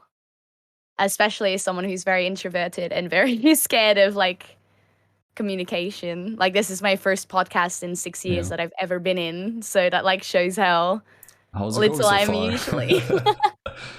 I don't know. Is it going all right? That's all right, I guess. Yeah. You're great, honey. It's okay. Chat is not complaining so far. I think we can like underline the community aspect, like how important this is, not just for like doing certain things in the game, but especially helping you over anxiety issues with that. I would say right off the bat, and every other raider will say this as well, nobody is perfect in the raiding scene. A lot of experienced raiders do a lot of mistakes all the time. I do like some dumbass shit sometimes, one of my slow days, and so do all the other streamers and raiders as well that are active in the scene. So you have to really not worry about doing mistakes. If you want some fun stuff, want to see some fun stuff, you can. There are actually fail compilations, basically, of speedrunners, like best of mixed mistakes, things that went wrong while going for like a certain speedrun on YouTube. So you can just watch like a best of all the weirdest shit that went wrong, basically, and just feel better. It's just, I don't know, it's just well documented. So many players do mistakes all the time, and you will not be an exception to this, but that's completely fine. And the will to learn is what you just need to bring and to keep, and I mean, that being said, though, most of the stuff that isn't instanced in Guild Wars is made to. I mean, you don't really even need to communicate with people, right? Like, most of the stuff is made to be very solo friendly in the open world, right? You could like do an event and then you'll see like 2 people suddenly join, and you kind of do it together in silence, and yeah. So I think it's that's also okay. This is gonna sound maybe a bit like rude, but I feel like the Guild Wars 2 community deals with a lot more anxiety. They're more of an they're an MMO community that seems more afraid of each other than any other MMO community. Um, and that's not meant in like a bad way, right? It to me it's very wholesome that Guild Wars is an MMO that even people who can't communicate very well with people can play because it has a lot of good solo experience. You don't necessarily really need to do multiplayer content. Like I have some of my community members who don't like Final Fantasy because it forces you into that kind of multiplayer content, like the dungeons that you mentioned earlier. That you don't like being forced into like dungeons with randoms. And I feel like Guild Wars community is therefore like a really nice safe space for people who have like the issues of like communicating with other people and therefore also extra wholesome, right? Because they don't want to do anything wrong or upset people or be annoying or whatever, because that's what like anxious people tend to really be like. And I think that's actually what makes the Guild Wars community so special as well. Like I feel like everyone is very nice, yeah. like to everyone. I don't know about the raiders and everything. I've heard about like the toxic aspects of raiding and stuff. I haven't personally experienced any toxicity within this game yet. Besides one person creating drama. But Yeah. other than that, I've had no issue at all. Like everyone's been really nice. I think that's just the fact that remember these negative things more easily. Like when you have a really nice commander, like nobody ever goes after like, well, I had this like super cool dude in my raid who explains stuff really well, and like that's not really happening. It's always like I was just within a raid training and dude that was so like he was horrible, man, like just impolite, impatient, flaming people, holy shit. And it just goes this one way, so you don't really ever hear about all the cool raid trainers. Yeah, and it's just that it's like in life it's the same thing, right? You just complain about all the stuff that annoys you, and then Vanity loves complaining. I was literally gonna bring up with what Wanya said in chat. Like the playing together alone thing is definitely like a defining thing in Guild Wars, because you're playing together because you can like res each other and do all these things together, but in a way it's still alone because you don't really need to communicate most of the time. You don't need to team up or anything. I think that's one of those defining things about Guild Wars, in a strange way, playing together alone.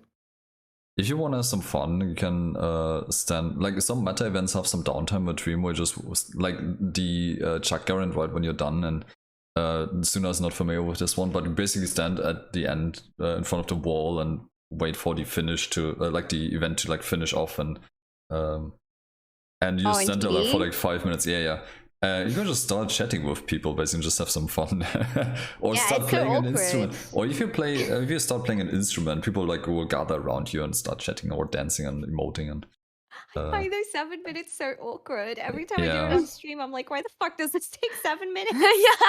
Well, the event used to fail a lot in the very beginning, but now we have power creep in the game, and it's not really a thing anymore. And now it's just why? Like the Chuck Garant used to die usually in the very beginning. He used to die like barely, like before the last, like before it reached the cannon. So like you barely managed to kill it basically, and was always very close, or even failed at times. And now it just gets one shot basically. Oh, okay. Yeah. I didn't realize it was because of. So maybe they should just adjust the timers. Yes, please. Or I would be a big fan of actually buffing it slightly, so you at least have to do 2 phases. It will not change the entire duration, but you have to do stuff for longer. Basically, it just keeps you busy looting. You get your loot anyway, and I don't know. So I think, do we have to add anything for raids and stuff, group content? strikes is basically the same thing, right? Just have to like the newer version now, right? With one boss in a room, 10 people fighting against this, doing the mechanics. There are trainings for this as well. It's yeah, it goes the same way basically. Well, it's similar. I think strikes are more similar to I don't know what they're called in Final Fantasy. But I think Trials Final or Fantasy, something. yeah, is it Yeah, yeah. trials? Yeah. Yeah. I don't want to be rude. I really need to use the bathroom. Bathroom. Oh, sure. Yeah, let's go. I will be right back. Of course. I'll be back in like as soon as possible. Actually, there was one more point though that earlier Habon Yeah. brought up. The music in Guild was Oh yes. The that's soundtrack. Also, I think a very that's also a very good point. I mean, I know the music in Final Fantasy I think is kind of like considered to be one of the best, but I still think it always deserves a shout out for that as well. Yeah. Yeah, they did a really good job. Yeah, some amazing composers working on that. Yeah. That also reminded me of another thing actually, but yeah, I would agree the music is really, really cool. So I can highly recommend just putting on the music in the background. And with that, because we just talked about group content, and I didn't even think about this, but try to, especially when you're new to group content, activate your in-game effects so you can hear stuff. Certain mechanics, especially when you're new, certain mechanics have audio cues. Where you hear like a sizzling, or you hear a pling or something, or you hear like a charge up of an attack or something. And just having this in the beginning will make your life so much easier. Usually there are also things that you can look for, but when you want to learn and someone tells you, okay, you have to listen for this or whatever, you need your sound effects for this. Not so much later on, but for the beginning for sure. Like the game is giving you all the information, and you have to let it do that, basically. That being said, I never hear the sound effects. I only rely on like visual effects because I guess I'm deaf and I just never hear them. Yeah. I still can't hear the sound effects for oh god, which one was that one boss called again? The one that zaps you around? That would be the Veilguard in the blues, and Karen as well, but yeah. Yeah, the Veil Guardian. I still can't hear it. I'm still just like staring at the border of my screen until it glows like goldish, and then I'm like, it has a visual and an audio cue. But Yuki, oh yeah, you played Reaper there for the longest time, right? And you have, so the mechanic has a yellow outline on your screen, but when you go into Reaper Shroud, you also have a green outlining on your screen. So it makes it very difficult to see this. But when you have the audio cue or the sizzling thing on top of that, that will help you for sure. Welcome back. Thank you. Hello. Hello. So I think we, I think we can at this point talk general advice for getting into raids and stuff.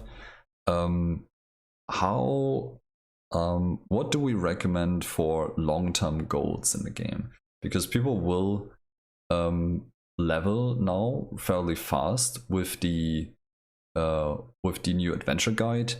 Maybe they use crafting. Sorry to come back to that, but yeah, just crafting or whatever. But your XP's been doubled as well. Yeah, so you will be very fast level 80, and then I think we pointed out like a lot of things you can do now. We didn't even mention the competitive game modes, the PvP and World vs. World. That's like probably way too much for now. You're gonna have to invite other people because I can't tell you anything about that. Yeah. Can I suggest a little topic? And but yeah, they do that basically. Then they try everything kind of out, and then I realize, okay, I have my gear now. Vertical progression is not really a thing. What do I do now, basically? Like, what can a long-term goal even be? And what like are things that you can work to as a Guild Wars 2 player? I don't know how to topic, but I guess we'll talk about that after this. Oh, was it the double XP? Mm. I guess I'm that wondering what ties you guys into think this, about though. it. Wait, what? I think double you XP? didn't hear me. Yeah, No, I you did. didn't. No. I said, could I suggest a topic? And then you just went, Yeah. and then continued talking. Oh, I see. So Well, then okay. me and Yuki just kind of looked at each other. It's like, yep. Okay. Well, I think the double XP was not necessary because I agree. Yeah, I think the adventure guide is Teo okay. said that earlier as well. Yeah, I think the adventure guide is cool. That's all fine. You maybe don't even do everything all the time, all at once. I think the double XP was not necessary because you already level really fast. It Actually, goes so quickly already. Like, yeah, I feel like you like in just a cool game, right? You've barely explored 50%. If you're just purely doing exploring, as your way of leveling, you've not even explored 50% of the map in the past, right? This is the normal leveling way. And now they've made that double as fast, which means like you're already max level by the time you've maybe explored 25% of the map, which is insane to me. It was already quite quick to me. And now they've made it even quicker, which I honestly, personally think ruins the experience of leveling. yeah. Also, So they had been testing this before, right? As I have an old account that's like 8 years old, and my boyfriend had a new account which he just recently created. They were testing things for Steam at the moment, and new players were getting the double XP, whereas the old players were getting the old XP. So if you were playing together, it would kind of like mess things up because the other person would level twice as fast as you would. And from that personal experience, I feel like it really ruined the experience. Like you would be higher level than you needed to be by the time that you finished one zone. So you have the 1 to 15 area, you're already level 20 before finishing that. Then you have another area from 15 to 30, and you're already level 40 by the time you finish that. So then you skip the 1s to 40. Yeah. I don't really get why they did the new XP thing. That's also doesn't really make sense because when you do a level 1 to 15 zone, your starter zone, and then you get to level 15 and you do another starter zone because you want to check them all out at first, and you do another 1 to 15, you will level slower as if you compared to a level 25 to 35 zone or something. Exactly. But what I liked about that is Sorry, I don't mean to talk through you. Yeah, so that because you're supposed to level fast, I don't know, it's just so it speeds up your lower XP gain as well. I don't know. You basically out level everything, and then because you out level everything, you automatically get into this area where you gain less experience again, which is kind of like a weird twist. Like I don't even know. Maybe they didn't consider this. I don't know. I don't know. Yeah. As a new player, the thing is like 1 to 15 seemed very balanced. And then you have the 15 to 30 zone, which you in the start with the original XP, you couldn't finish very well. So it forced you to go to another 15 to 30 zone and explore that, right? Which I thought was really cool. It gave you the opportunity to go to different zones of the same level and explore different ones before you could really continue. You could like force it and still go through the like 15 to 30 zone until 30. But overall, it was nicer to go to another zone, explore that a bit more in the start, and then level those simultaneously. Whereas like now you already over-level the 15 to 30 zone before you even finish it. I don't know. I just kind of preferred it the way it was. I'm kind of sad that they changed it because it makes the world exploration so much less necessary. I wonder why they did it though, because I mean, Guild Wars 2 leveling progression was already very kind of linear. So yeah, there was kind of no need for it, but I wonder why they felt why. I mean, I'm sure they kind of based this off of some kind of statistic. Was it just for Steam and to make people like to make this whole catch-up thing easier? Maybe, yeah. But the catch-up thing isn't really a thing in this game, is it? Like if anything, this game doesn't have a horizontal climb. So I feel like that whole catch-up thing isn't necessary. It's like extra gameplay. So I feel like you're just rushing the extra gameplay to like half the gameplay it was.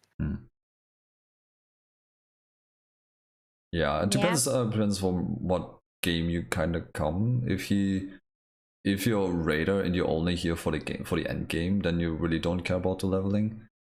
Or like a few days ago, I had someone on the stream who asked specifically for the competitive game modes, and they only wanted to do PvP tournaments and World vs. World, where you have to be level 80, and they also don't really care about the leveling a whole lot. So for those, this is very convenient, basically. But I mean, for that's what you get the boosts for, right? Like, yeah, you get the boosts for that experience. If you really want to, like, if you get the expansions, you get the free boosts, and therefore you can just immediately go to 80. Yeah. I don't get why you'd like speed down the leveling process. I don't know. I can't see the proper. I feel like we have to invite someone from India to ask that question. Yeah, I really want to know. I also don't understand really. Yeah, I feel like it was not necessary. The adventure guide is cool, and I really like it, and it's very well structured. The adventure guide is fine. Yeah, it's like, very well structured. Yeah, invite Grouch. Yeah. Like, I love the adventure guide. I think that's a cool way to like add another way of leveling. Like that's not the issue. Like the flat XP has been doubled. And that is like I don't understand, because if you count the adventure guide as well, it's more than doubled, right? Yes. So it's kind of nuts. I just don't get it. I guess it's just like. What do we recommend players to get rushed through the game now because of these systems? Like, what to look out for end game wise, or just like motivation goals, basically, right? You picked up a game, did all the things that we just talked about, basically journeys completely level 80, checked out a bunch of stuff, dabbled in like all the game modes and whatnot. What can be a long-term goal? What are your long-term goals? Basically, what are you aiming for? What are you working towards still? Oh gosh. I mean, for me, it's legendaries, but I am legendarily slow at getting those. Like, it's been 10 years, you know. So yeah, for me, it's legendaries. But things I'm also looking forward to is definitely like Living World. I know we spoke about being a lore nerd, and I didn't really speak up at the time, but I am a bit of a lore nerd. I'm not going to talk to every NPC, but I did spend my fair share of time on the wiki back in the day. Like I love that stuff. So yeah, definitely just Living World, just upcoming content in general, I guess. And then yeah, legendaries. But I would say maybe as like a step in between. For some people, I would, like I suggested earlier, I would definitely suggest the Luminescent and the Requiem gear. Since they're a little bit easier to get time-wise, and eventually you do get Ascended gear out of them, right? So I would suggest that. Suna, what's driving you currently? What are you working towards too? You're kind of fresh still, so you probably have a lot to look out for. Yeah, way too much. Well, I look forward to getting all the mounts unlocked and doing all the story, and getting all the extras. I want to do the story in a linear. Oh my god. Linear fashion. Linear fashion. Yeah, I want to do it from start to end. And I know a lot of people are like, oh, but you can unlock fishing at the start of EOD. But I want to do everything else before starting EOD kind of thing. So I unlock stuff the way it was supposed to be unlocked. So that's one of the things I look forward to. I look forward to meta trains. I think that's something I really want to do, making and farming gold, and therefore getting like skins and special things from the gem store. I think that's something I really like to do. Raiding and not trail strikes is something I really look forward to. I'd love to see how that would work, and if that's more the kind of content over fractals that I would enjoy. That I'm just so much. I want to do the legendary farming. I want to do the main end game stuff. get grinding for the sky scale. I literally saw that. Isn't the Griffon the one that people say is like really hard? Is it the Griffon or the sky scale one that takes a lot of Both. both? Basically, Okay. the Griffon is more of a gold sink, and the sky Yes. scale is more of a time sink. Yeah. Okay. For the Yeah, that's fair enough. Yeah, for the Griffon, you need 250 gold, just plain gold, and you need to do a bunch of. People give that to you. You can start working. You can start working on the Griffon after you finished Path of Fire. It was a hidden mount. Nobody knew that this was in the game when the expansion came out. So they just were like, this is the new classes, the specializations, this is like the maps and the story and the bad guy and whatever. And then people played the expansion, and then they figured out, hey, what the hell? Like, what is going on here? And then we had the Griffon. It was very well hidden at the end of this. Yeah. And which is really cool. And yeah, so it's 250 gold. You need to do a bunch of stuff, but you can basically do this. If you want to do this with guides, it's just an afternoon, basically. Okay.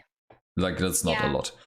And I mean, That's not Sky bad, Scale man. was made easier because of the return achievements. Yes. So if you're going for Sky Scale, you should definitely do the return achievements because they give a full stack of like each, I guess, The material. map or currency. currencies, yeah. Yeah, however you want Okay. to call it. Yeah. And then there That's was nice. me who got the Sky Scale. I think like it was like 1 or 2 months before the return achievements came out. I was like, Oh man. green on it. Oh, that And then, seems so awful. And then we have the roller beetle is also in Living World Season 4. That one is also rather easy to get. It's not. Yeah. It's just a collection, basically, just a bunch of I stuff don't to even do. remember how I got the roller beetle because it was, I guess, that easy. Yeah.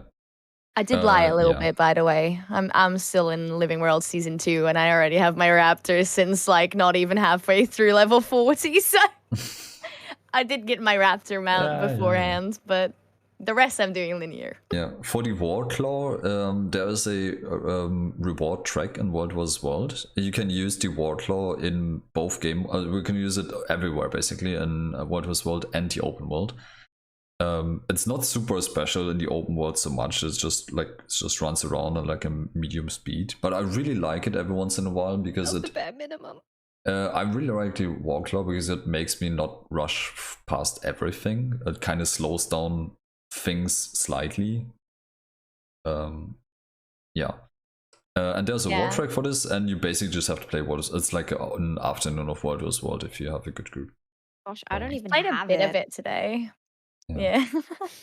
I had my first World v World experiences today. I'm gonna be very honest. I'm very confused. There are also guilds for that, of course. Wait, do you get like the main concept of it though? Like what it is? Yeah. You just like it's like Battlefield, right? But it's Battlefield, but in an MMO.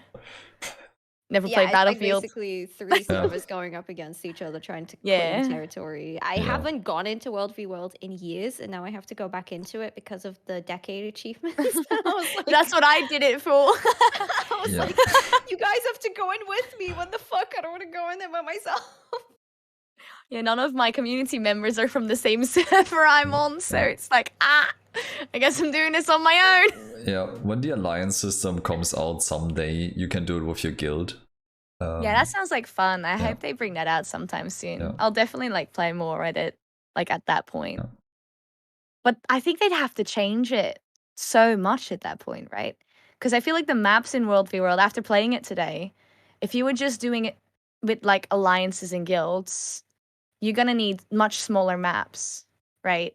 Like you can't do it at the scale that it is today, because then one alliance will be online and the other won't, and it just take everything, and there's not going to be any content. Well, they have a system in place that is supposed to balance this out with player numbers in the guilds and stuff.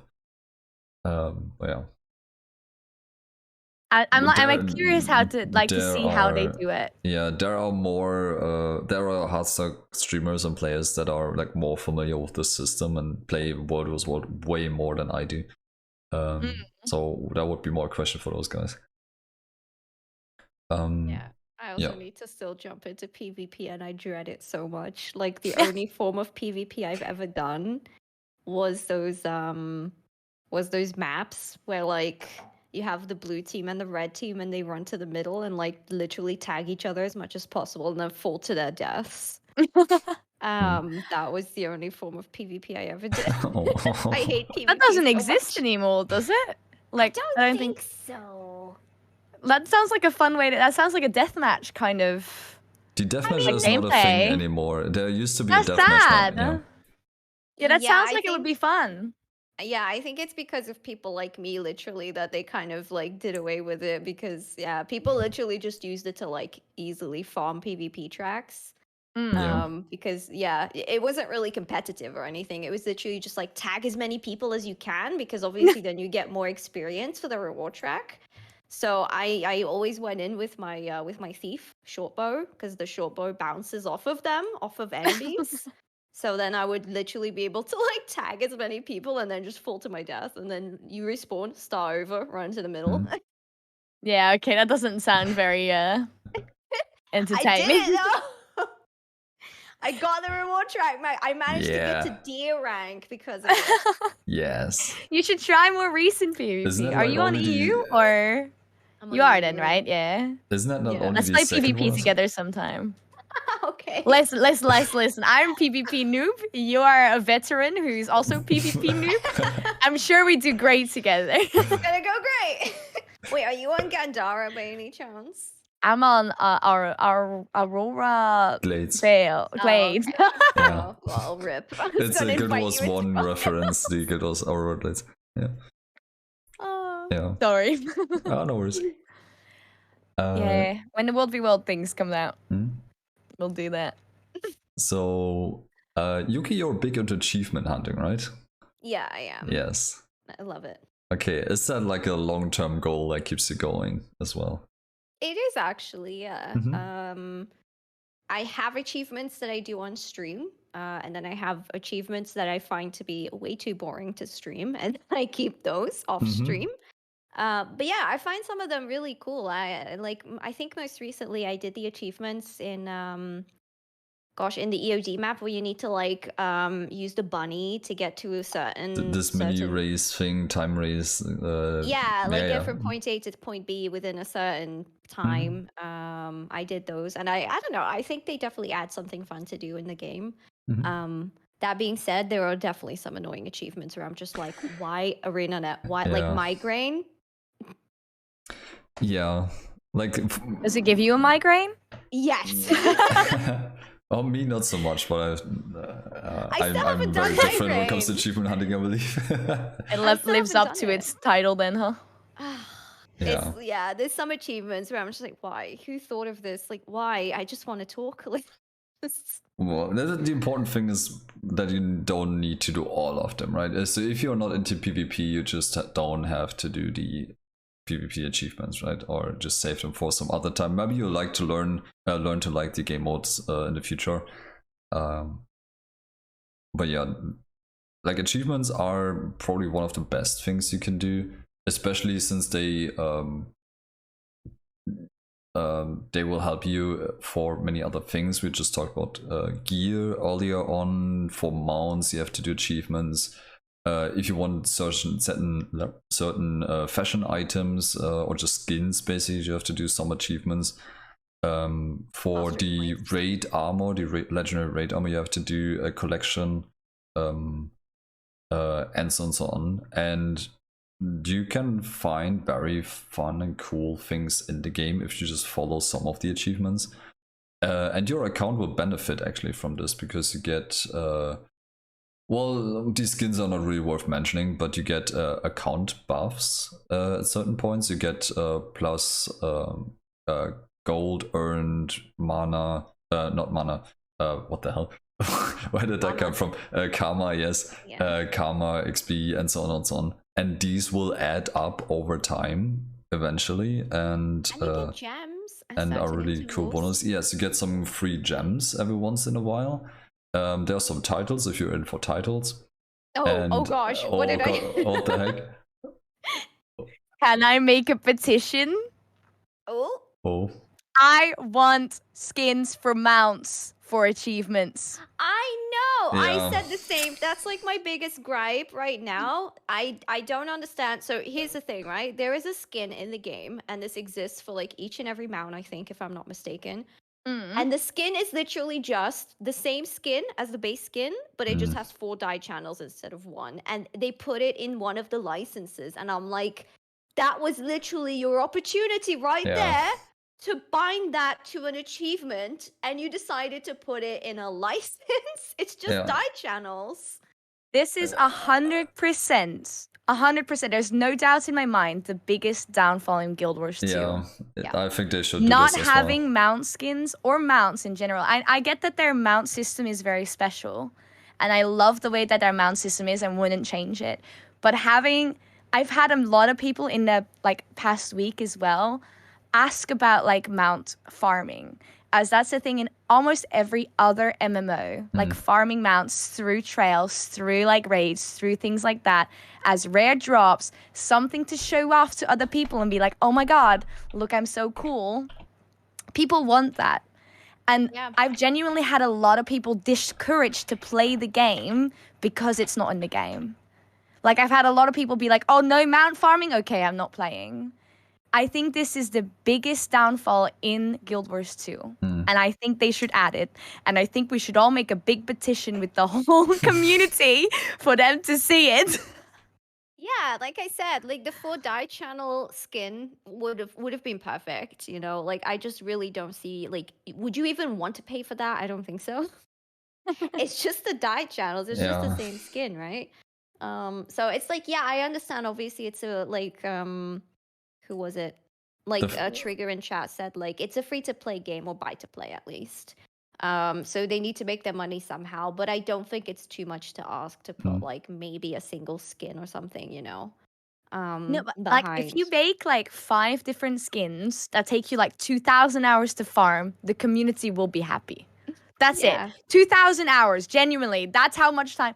But within that time, those 2K hours, the game will earn more off of you than you farming for those skins. This is real like potential that Guild Wars 2 is missing, because they're missing players because of the fact that this is not in the game. And they would make more money by making these skins, even though they are free. And I think that's like the thing that they're like that's a misconception. They think they'll earn less on doing that, but I think they'll earn more if you make it like lock it behind really hard achievements. Because all people want is something that takes them thousands upon thousands of hours to like, you know, achieve and then show off to their friends. Literally, that's what people want. Yeah. Yeah, legendary. But legendaries, apparently, like most people who have legendaries don't even use the skins because they're so shiny and over the top. Yeah. That that's what I've heard, at least. No, I'm the same. Like I usually I use some of the skins from my legendaries. I'm still crafting more, but usually for my next I will craft the quip, which is a pistol, generation 1 pistol, and I find it to be annoying, and I know already I will not use the skin. I just care for the quality of life, and I'll use another skin. And I feel that's the same for that's the same case for like a lot of other weapons players. I had another thought just now about what you, Jesus. Oh, you're right. We don't have these super prestige items. We had one for a short time, the Everbloom infusion, that you have a chance to get this as a drop from the EOD Strike CMs, and you can unlock it on a vendor when you complete Harvest Temple Challenge Mode, the most difficult fight in the game. So you either have to do a lot of Strike CMs and get insanely lucky, or you just beat this thing, which is really hard to do, and then you get this infusion. And I was very sad when they added this to the Zephyrite boxes in the last festival, because that basically immediately devalued this infusion. Because some random dude can get this theoretically on the first box that he bought with 19 copper ore, which is not good in my eyes, because it just devalued this insane prestige thing. Actually, Suna, there is something you can grind for thousands of hours. Do you want to know what it is? Oh, Is it not the legendaries? No. Better. The infusions? Better. What? It's the What? it's the barefoot skin. What's that? It's literally a skin that just gives you bare feet, and it's like super rare for some reason. yeah, you don't have shoes on with that skin. It's basically just invisible or whatever. Yeah, you just see the feet. Yeah. I'm pretty sure Final Fantasy has something very similar, actually. I don't know why it's so Maybe rare. it was his name. I don't know. Yeah, you have to get it through treasure mushrooms. Yeah, and it's like super rare. Yeah. What's the current What's price? that treasure for it? mushrooms? I think you It's a find thing them in the Heart of Thorns. Yeah, in Half Thorns. It's a type of enemy. You will meet them. Yeah, sometimes. Someone mentioned the treasure mushrooms. Someone mentioned the title, the Harvest Temple title, being very prestigious. That's very true. Like that's, but I don't know. Some people don't care for titles, but I don't know. But, yeah. But there you I go. don't think I've ever looked at anyone's titles before in my life, so I'm gonna be very honest with you. Yeah, there you go. Like, whereas like mounts are, I feel like the reason I understand that there's things like the infusions and stuff that are to farm and you can see them on people, but I feel like mounts are just something you can show off a lot easier than anything else, right? Like, I feel like when you pop out of the mount, everyone sees it. When you have an infusion on you, someone has to be focusing on you to really see it. And it doesn't give the same kind of wow effect, if that makes sense. Therefore, I would really like to see the mounts being added towards like achievements and stuff. Oh, I agree. Yeah, I always lamented the fact that mounts have so far been what is it, like gem store exclusive. I find that a pretty weird move as well. I don't know. I do feel like it's cool. I think one of the cool things about this game over other like MMOs as well is that you can get gems by farming gold, right? Yeah. Like that's another like unique. I there's so many unique things about Guild Wars 2 in my opinion. Like what other MMO allows you to like farm gold and then transfer it into actual like currency that you usually have to pay for? I don't think I can think of a single one either. Like that's really like a Guild Wars 2 thing again. I think like in that way, like gold farming is kind of like mount farming, but then again, you can show off how many you have instead of like this one very specific one. Yeah. Yeah, I get that. Yeah, I thought that the whole conversion thing would have been implemented in more MMOs by now, but maybe it hasn't. Companies are greedy. No. I was actually thinking of one other thing. What? I forgot what it was now. With the whole discussion about it being tied to achievements. It's gone now. I'm sure it'll come back. I think honestly also, I don't know too much about this, but I also feel like ArenaNet over like say Blizzard and stuff is just a way better company. I feel like ArenaNet is very like they listen to their community and they want what's best for their community, whereas like I feel like Blizzard and maybe also Final Fantasy's content creators are really more out for money than anything else. Like for instance, if you look at Guild Wars 2's support, right? If you look at their community support, their responses are quicker than any kind of support I've seen. Yeah. The time that I came back to the game, my account was banned because I hadn't played on it for so long and some kind of issue occurred in those 8 years. I contacted them. I was like, oh, okay, well, I guess I'm not playing this game for another week, you know, because like that's how long they usually take to respond in any other game. Within 2 hours, I had my account fixed. 2 hours. Wow. Okay. Like the Guild Wars 2 community like supports and the people surrounding it like and their makers are very much passionate about their game. And it's something I miss in a lot of other games as well. Like if you get a lot of support in like other games, it can take so long sometimes. And I was going to say that that was also one of the points basically on my list. So this pointing new players that might not know that the game support does such amazing job just pointing them towards them. If you have issues with your account, someone mentioned billing issues on there in chat. If you lose something, if you destroy something by accident, if you go to the I don't know, if you craft the wrong thing by accident, you could open a ticket. The ANET support cannot remove things from your account. There's a technical reason apparently, but I've heard from people they've got they got the items back, the materials, and they were asked to destroy the wrong one for the instead, basically. So they were even trusting you with that, basically. And just go like, can I just say though, yeah. the one time I contacted them about that, they couldn't help me, and it still makes me sad to this day. Aw.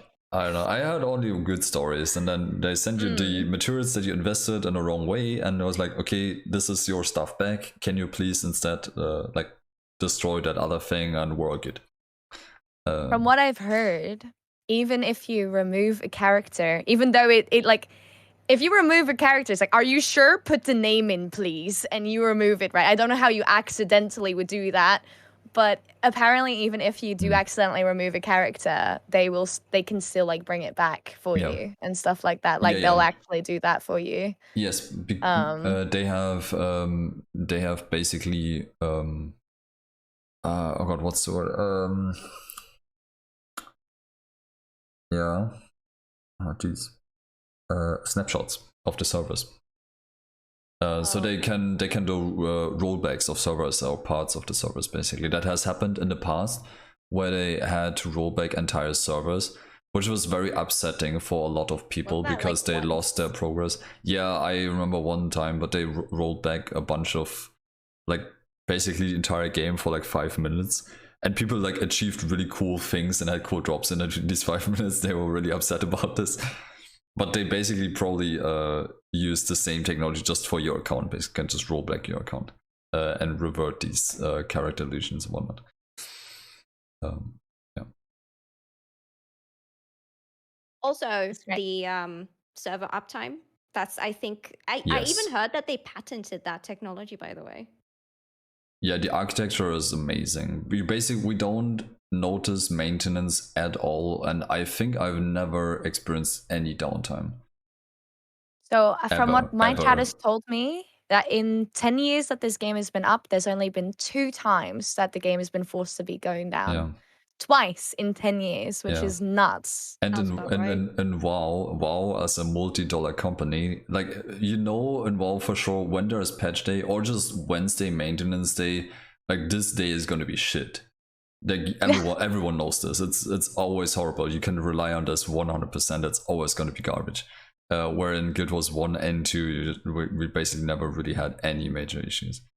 This was actually super daunting, like going from Guild Wars to a game like BDO, where I still very clearly remember every Wednesday is patch day in BDO, and there were so many times where Wednesday was kind of like coincidentally the one day where I was able to play, and then it would be down for like pretty much the whole day for maintenance, and I was like, oh yeah, this is a thing. Oh, someone linked our character restorations are no longer server that we provide. Okay, so that's apparently not a thing anymore. Character restoration. Oh, really? Yeah. Oh, that's what I heard from people. So again, a lot of my information is what I've heard from chat. So not all of it can be correct. So may that be clear. Yeah. Yeah. I wanted to mention one last thing about the long-term goals, which is it's like a weird one and maybe not relevant to everyone, but growing as a player in terms of skill and getting better at the game, especially when you want to go into endgame content. You can become really good and proficient in this game and develop a really high skill. The entire game is very skill based, and there's an insane range, and you can work very long up the ladder, basically, and that's really something worth striving for, like aiming for and working for. Yeah, You can work Yeah, I with these love that communities, and you can get very deep into the combat system and the intricate mechanics of classes and builds and stuff and whatnot. And that's a really interesting part of the game as well. It might not be again for everyone. If you only play in the afternoon, you have very little time. That's probably not gonna happen. But yeah, if you want to look into this, you should definitely look for speedrun communities. That's probably the best place to go for that. Yeah. I also wanted to add, when we were talking about the devs, I was actually thinking the devs actually are really passionate about this game, but because some of them have already done like literal passion projects on the side, like after work hours. For instance, in Guild Wars 1, I think this was maybe 2-3 years ago. One of the devs made it his passion project to do like a graphics update in Guild Wars 1. Did this literally on the side, and it's a thing that you can it's like already implemented in Guild Wars 1 right now. So, and I think that's like one of many there. I think there have been other passion projects as well. Yeah. If I remember correctly, even like the partner program might have started as a passion project too. Because from what I heard, the partner program was kind of started by like one employee. And then after that employee left, the partner program kind of became like less of a priority at ANET, from what I heard. But yeah, that's like, that just kind of shows, right, like how dedicated these devs really are to the game. I wonder what this job is for the Guild Wars 1 devs. There are only 2 people working on Guild Wars 1 doing like basic maintenance and stuff and just keep this running. Yeah. And that's it. I didn't have any idea that was still, like, the last time I checked it, it seemed kind of buggy, which was like probably 2-3 years ago now. So I had no idea that was still being like upheld. I'd love to like go back to that and see Yeah. It's so cheap. Right. It's so cheap to they already said they will let it run indefinitely. So the servers will never go down because it's so cheap to run them. That's so lovely though, because like you have people like with RuneScape, right? Like RuneScape Classic got just completely shut down, or MapleStory 2 got completely shut down. And I can't imagine if you're someone who really like enjoys that kind of content to just completely lose that, right? Yeah. Like, so it's kind of cool that they've like promised that will keep up, so people don't lose that. They still have like the annual events in there as well, where you can only festivals and stuff is also that's still coming back every year. So it's kind of worth. I mean, it's also worth for Guild Wars 2 because there are the whole. Actually, that's a long-term goal people could do. Hall of Monuments. Yeah, that's true. Yeah, new players could literally get Guild Wars 1 and do Hall of Monuments stuff. Yeah, the Hall of Monuments is a thing. So you can connect your Guild Wars 1 to your Guild Wars 2 account. And in Guild Wars 1, you have the Hall of Monuments. It's in the Eye of the North. And you can work for titles, and you can acquire armor skins and minis. And you can display all of these things in the Hall of Monuments and fill it up. It's like a completion thing for your account. How come they've not done that in Guild Wars 2 yet? Oh well, that's basically your achievement. That's basically achievement panel, but Can I just no.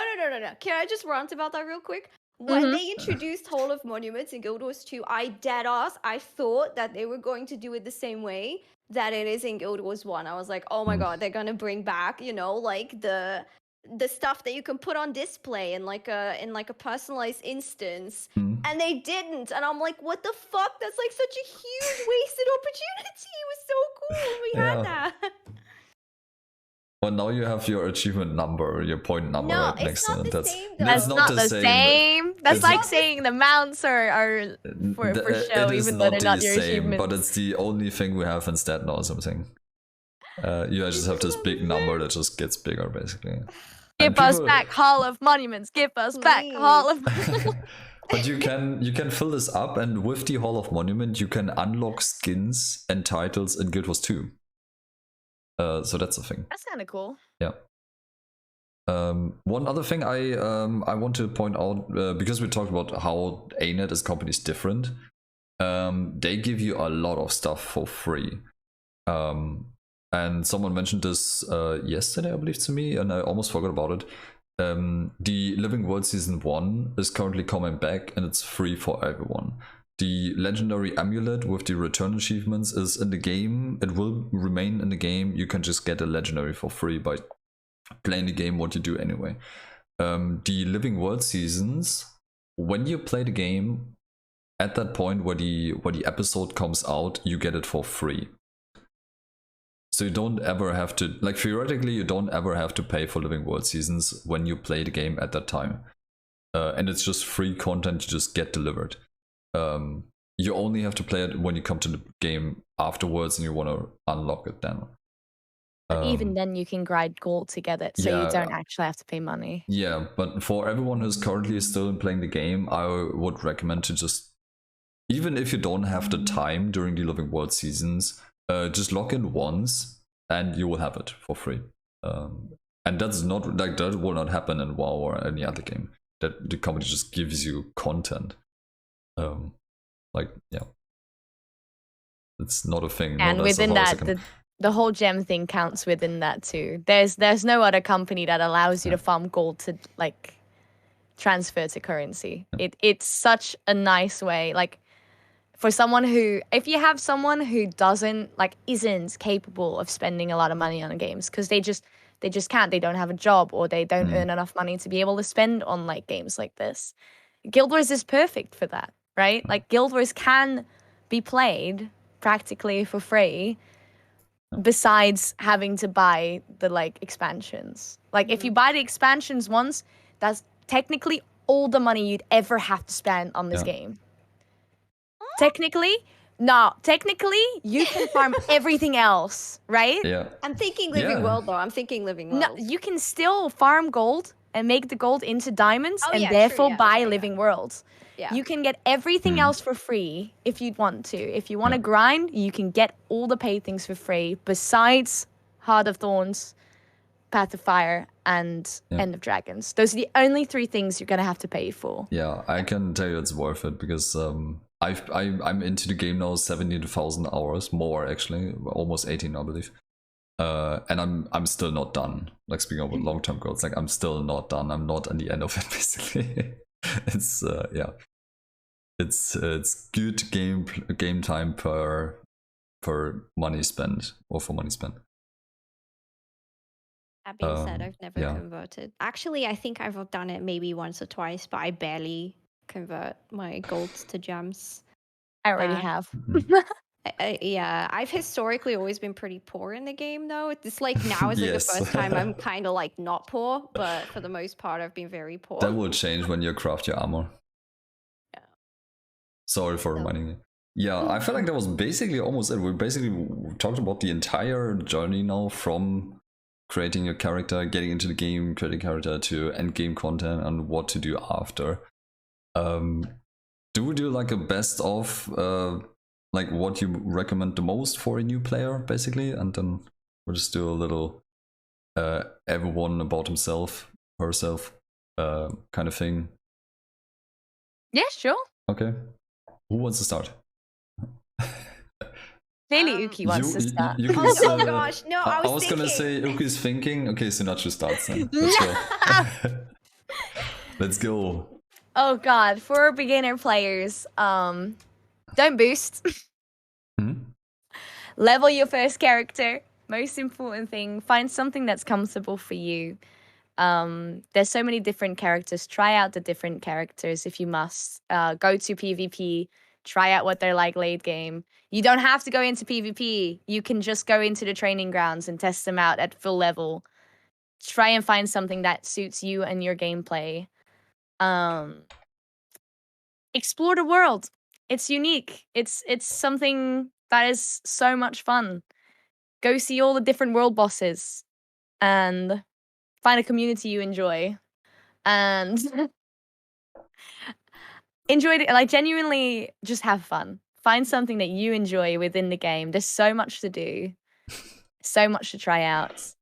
there's always going to be something you enjoy. And what was the other question about like my personal experience? No, that was just the best of advice for everything that we had today. What's your like biggest takeaway? What do you recommend the most of all of this? I think we will recommend different things, so we have some variety in this. Yeah, Yuki, are you I done mean, thinking? it's mostly the same. Yeah, just like don't boost. Obviously, try out the different characters. Because sometimes people actually end up like enjoying a class that they wouldn't have expected to enjoy. I've seen that a few times actually.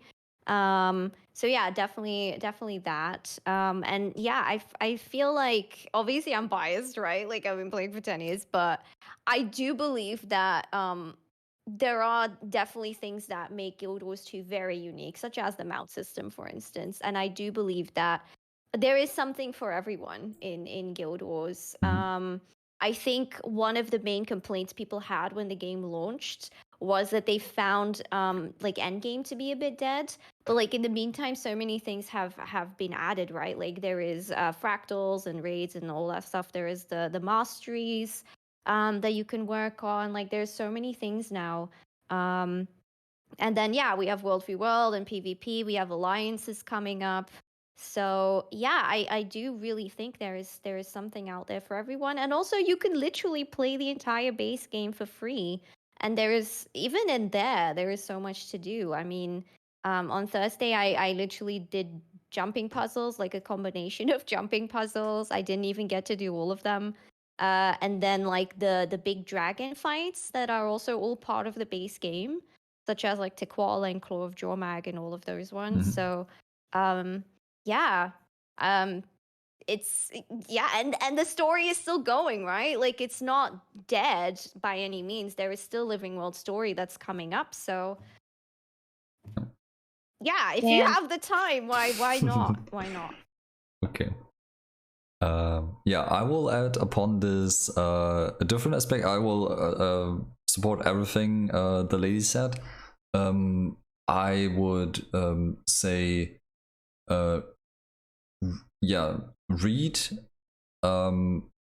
all the abilities and traits. Learn your classes and take your time with it. Give group content a try, even if it's scary. Are very open towards people, what you know and what you don't know. Don't fear to ask questions, and give achievement hunting a try. You might get hooked on it, and it will keep you busy for a very long time. Still keeping me busy. Yeah, join the communities. I will just 1 second. For chat, that would be the Hardstuck Discord. We have more links probably on YouTube below. The Hardstuck Discord, that would be the one that I am in. But you can find online lots and lots of other cool communities. It will make your experience richer.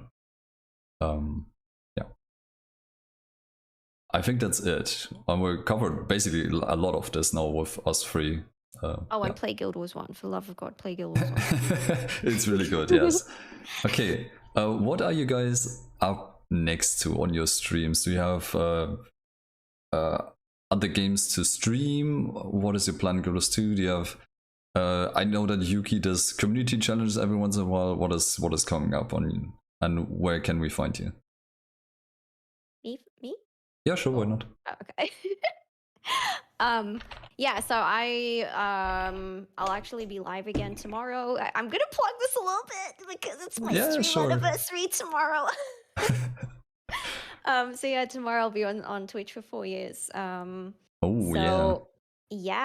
So I'm gonna be doing I guess a lot of different things, giveaways and stuff. But yeah, what's coming up?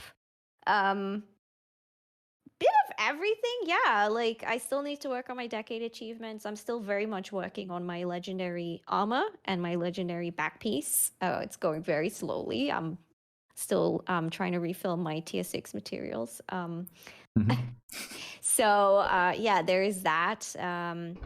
And just like whenever I guess Living Worlds, like the next part releases, I'll be all over that as well. So, but yeah, I'm mostly PvE.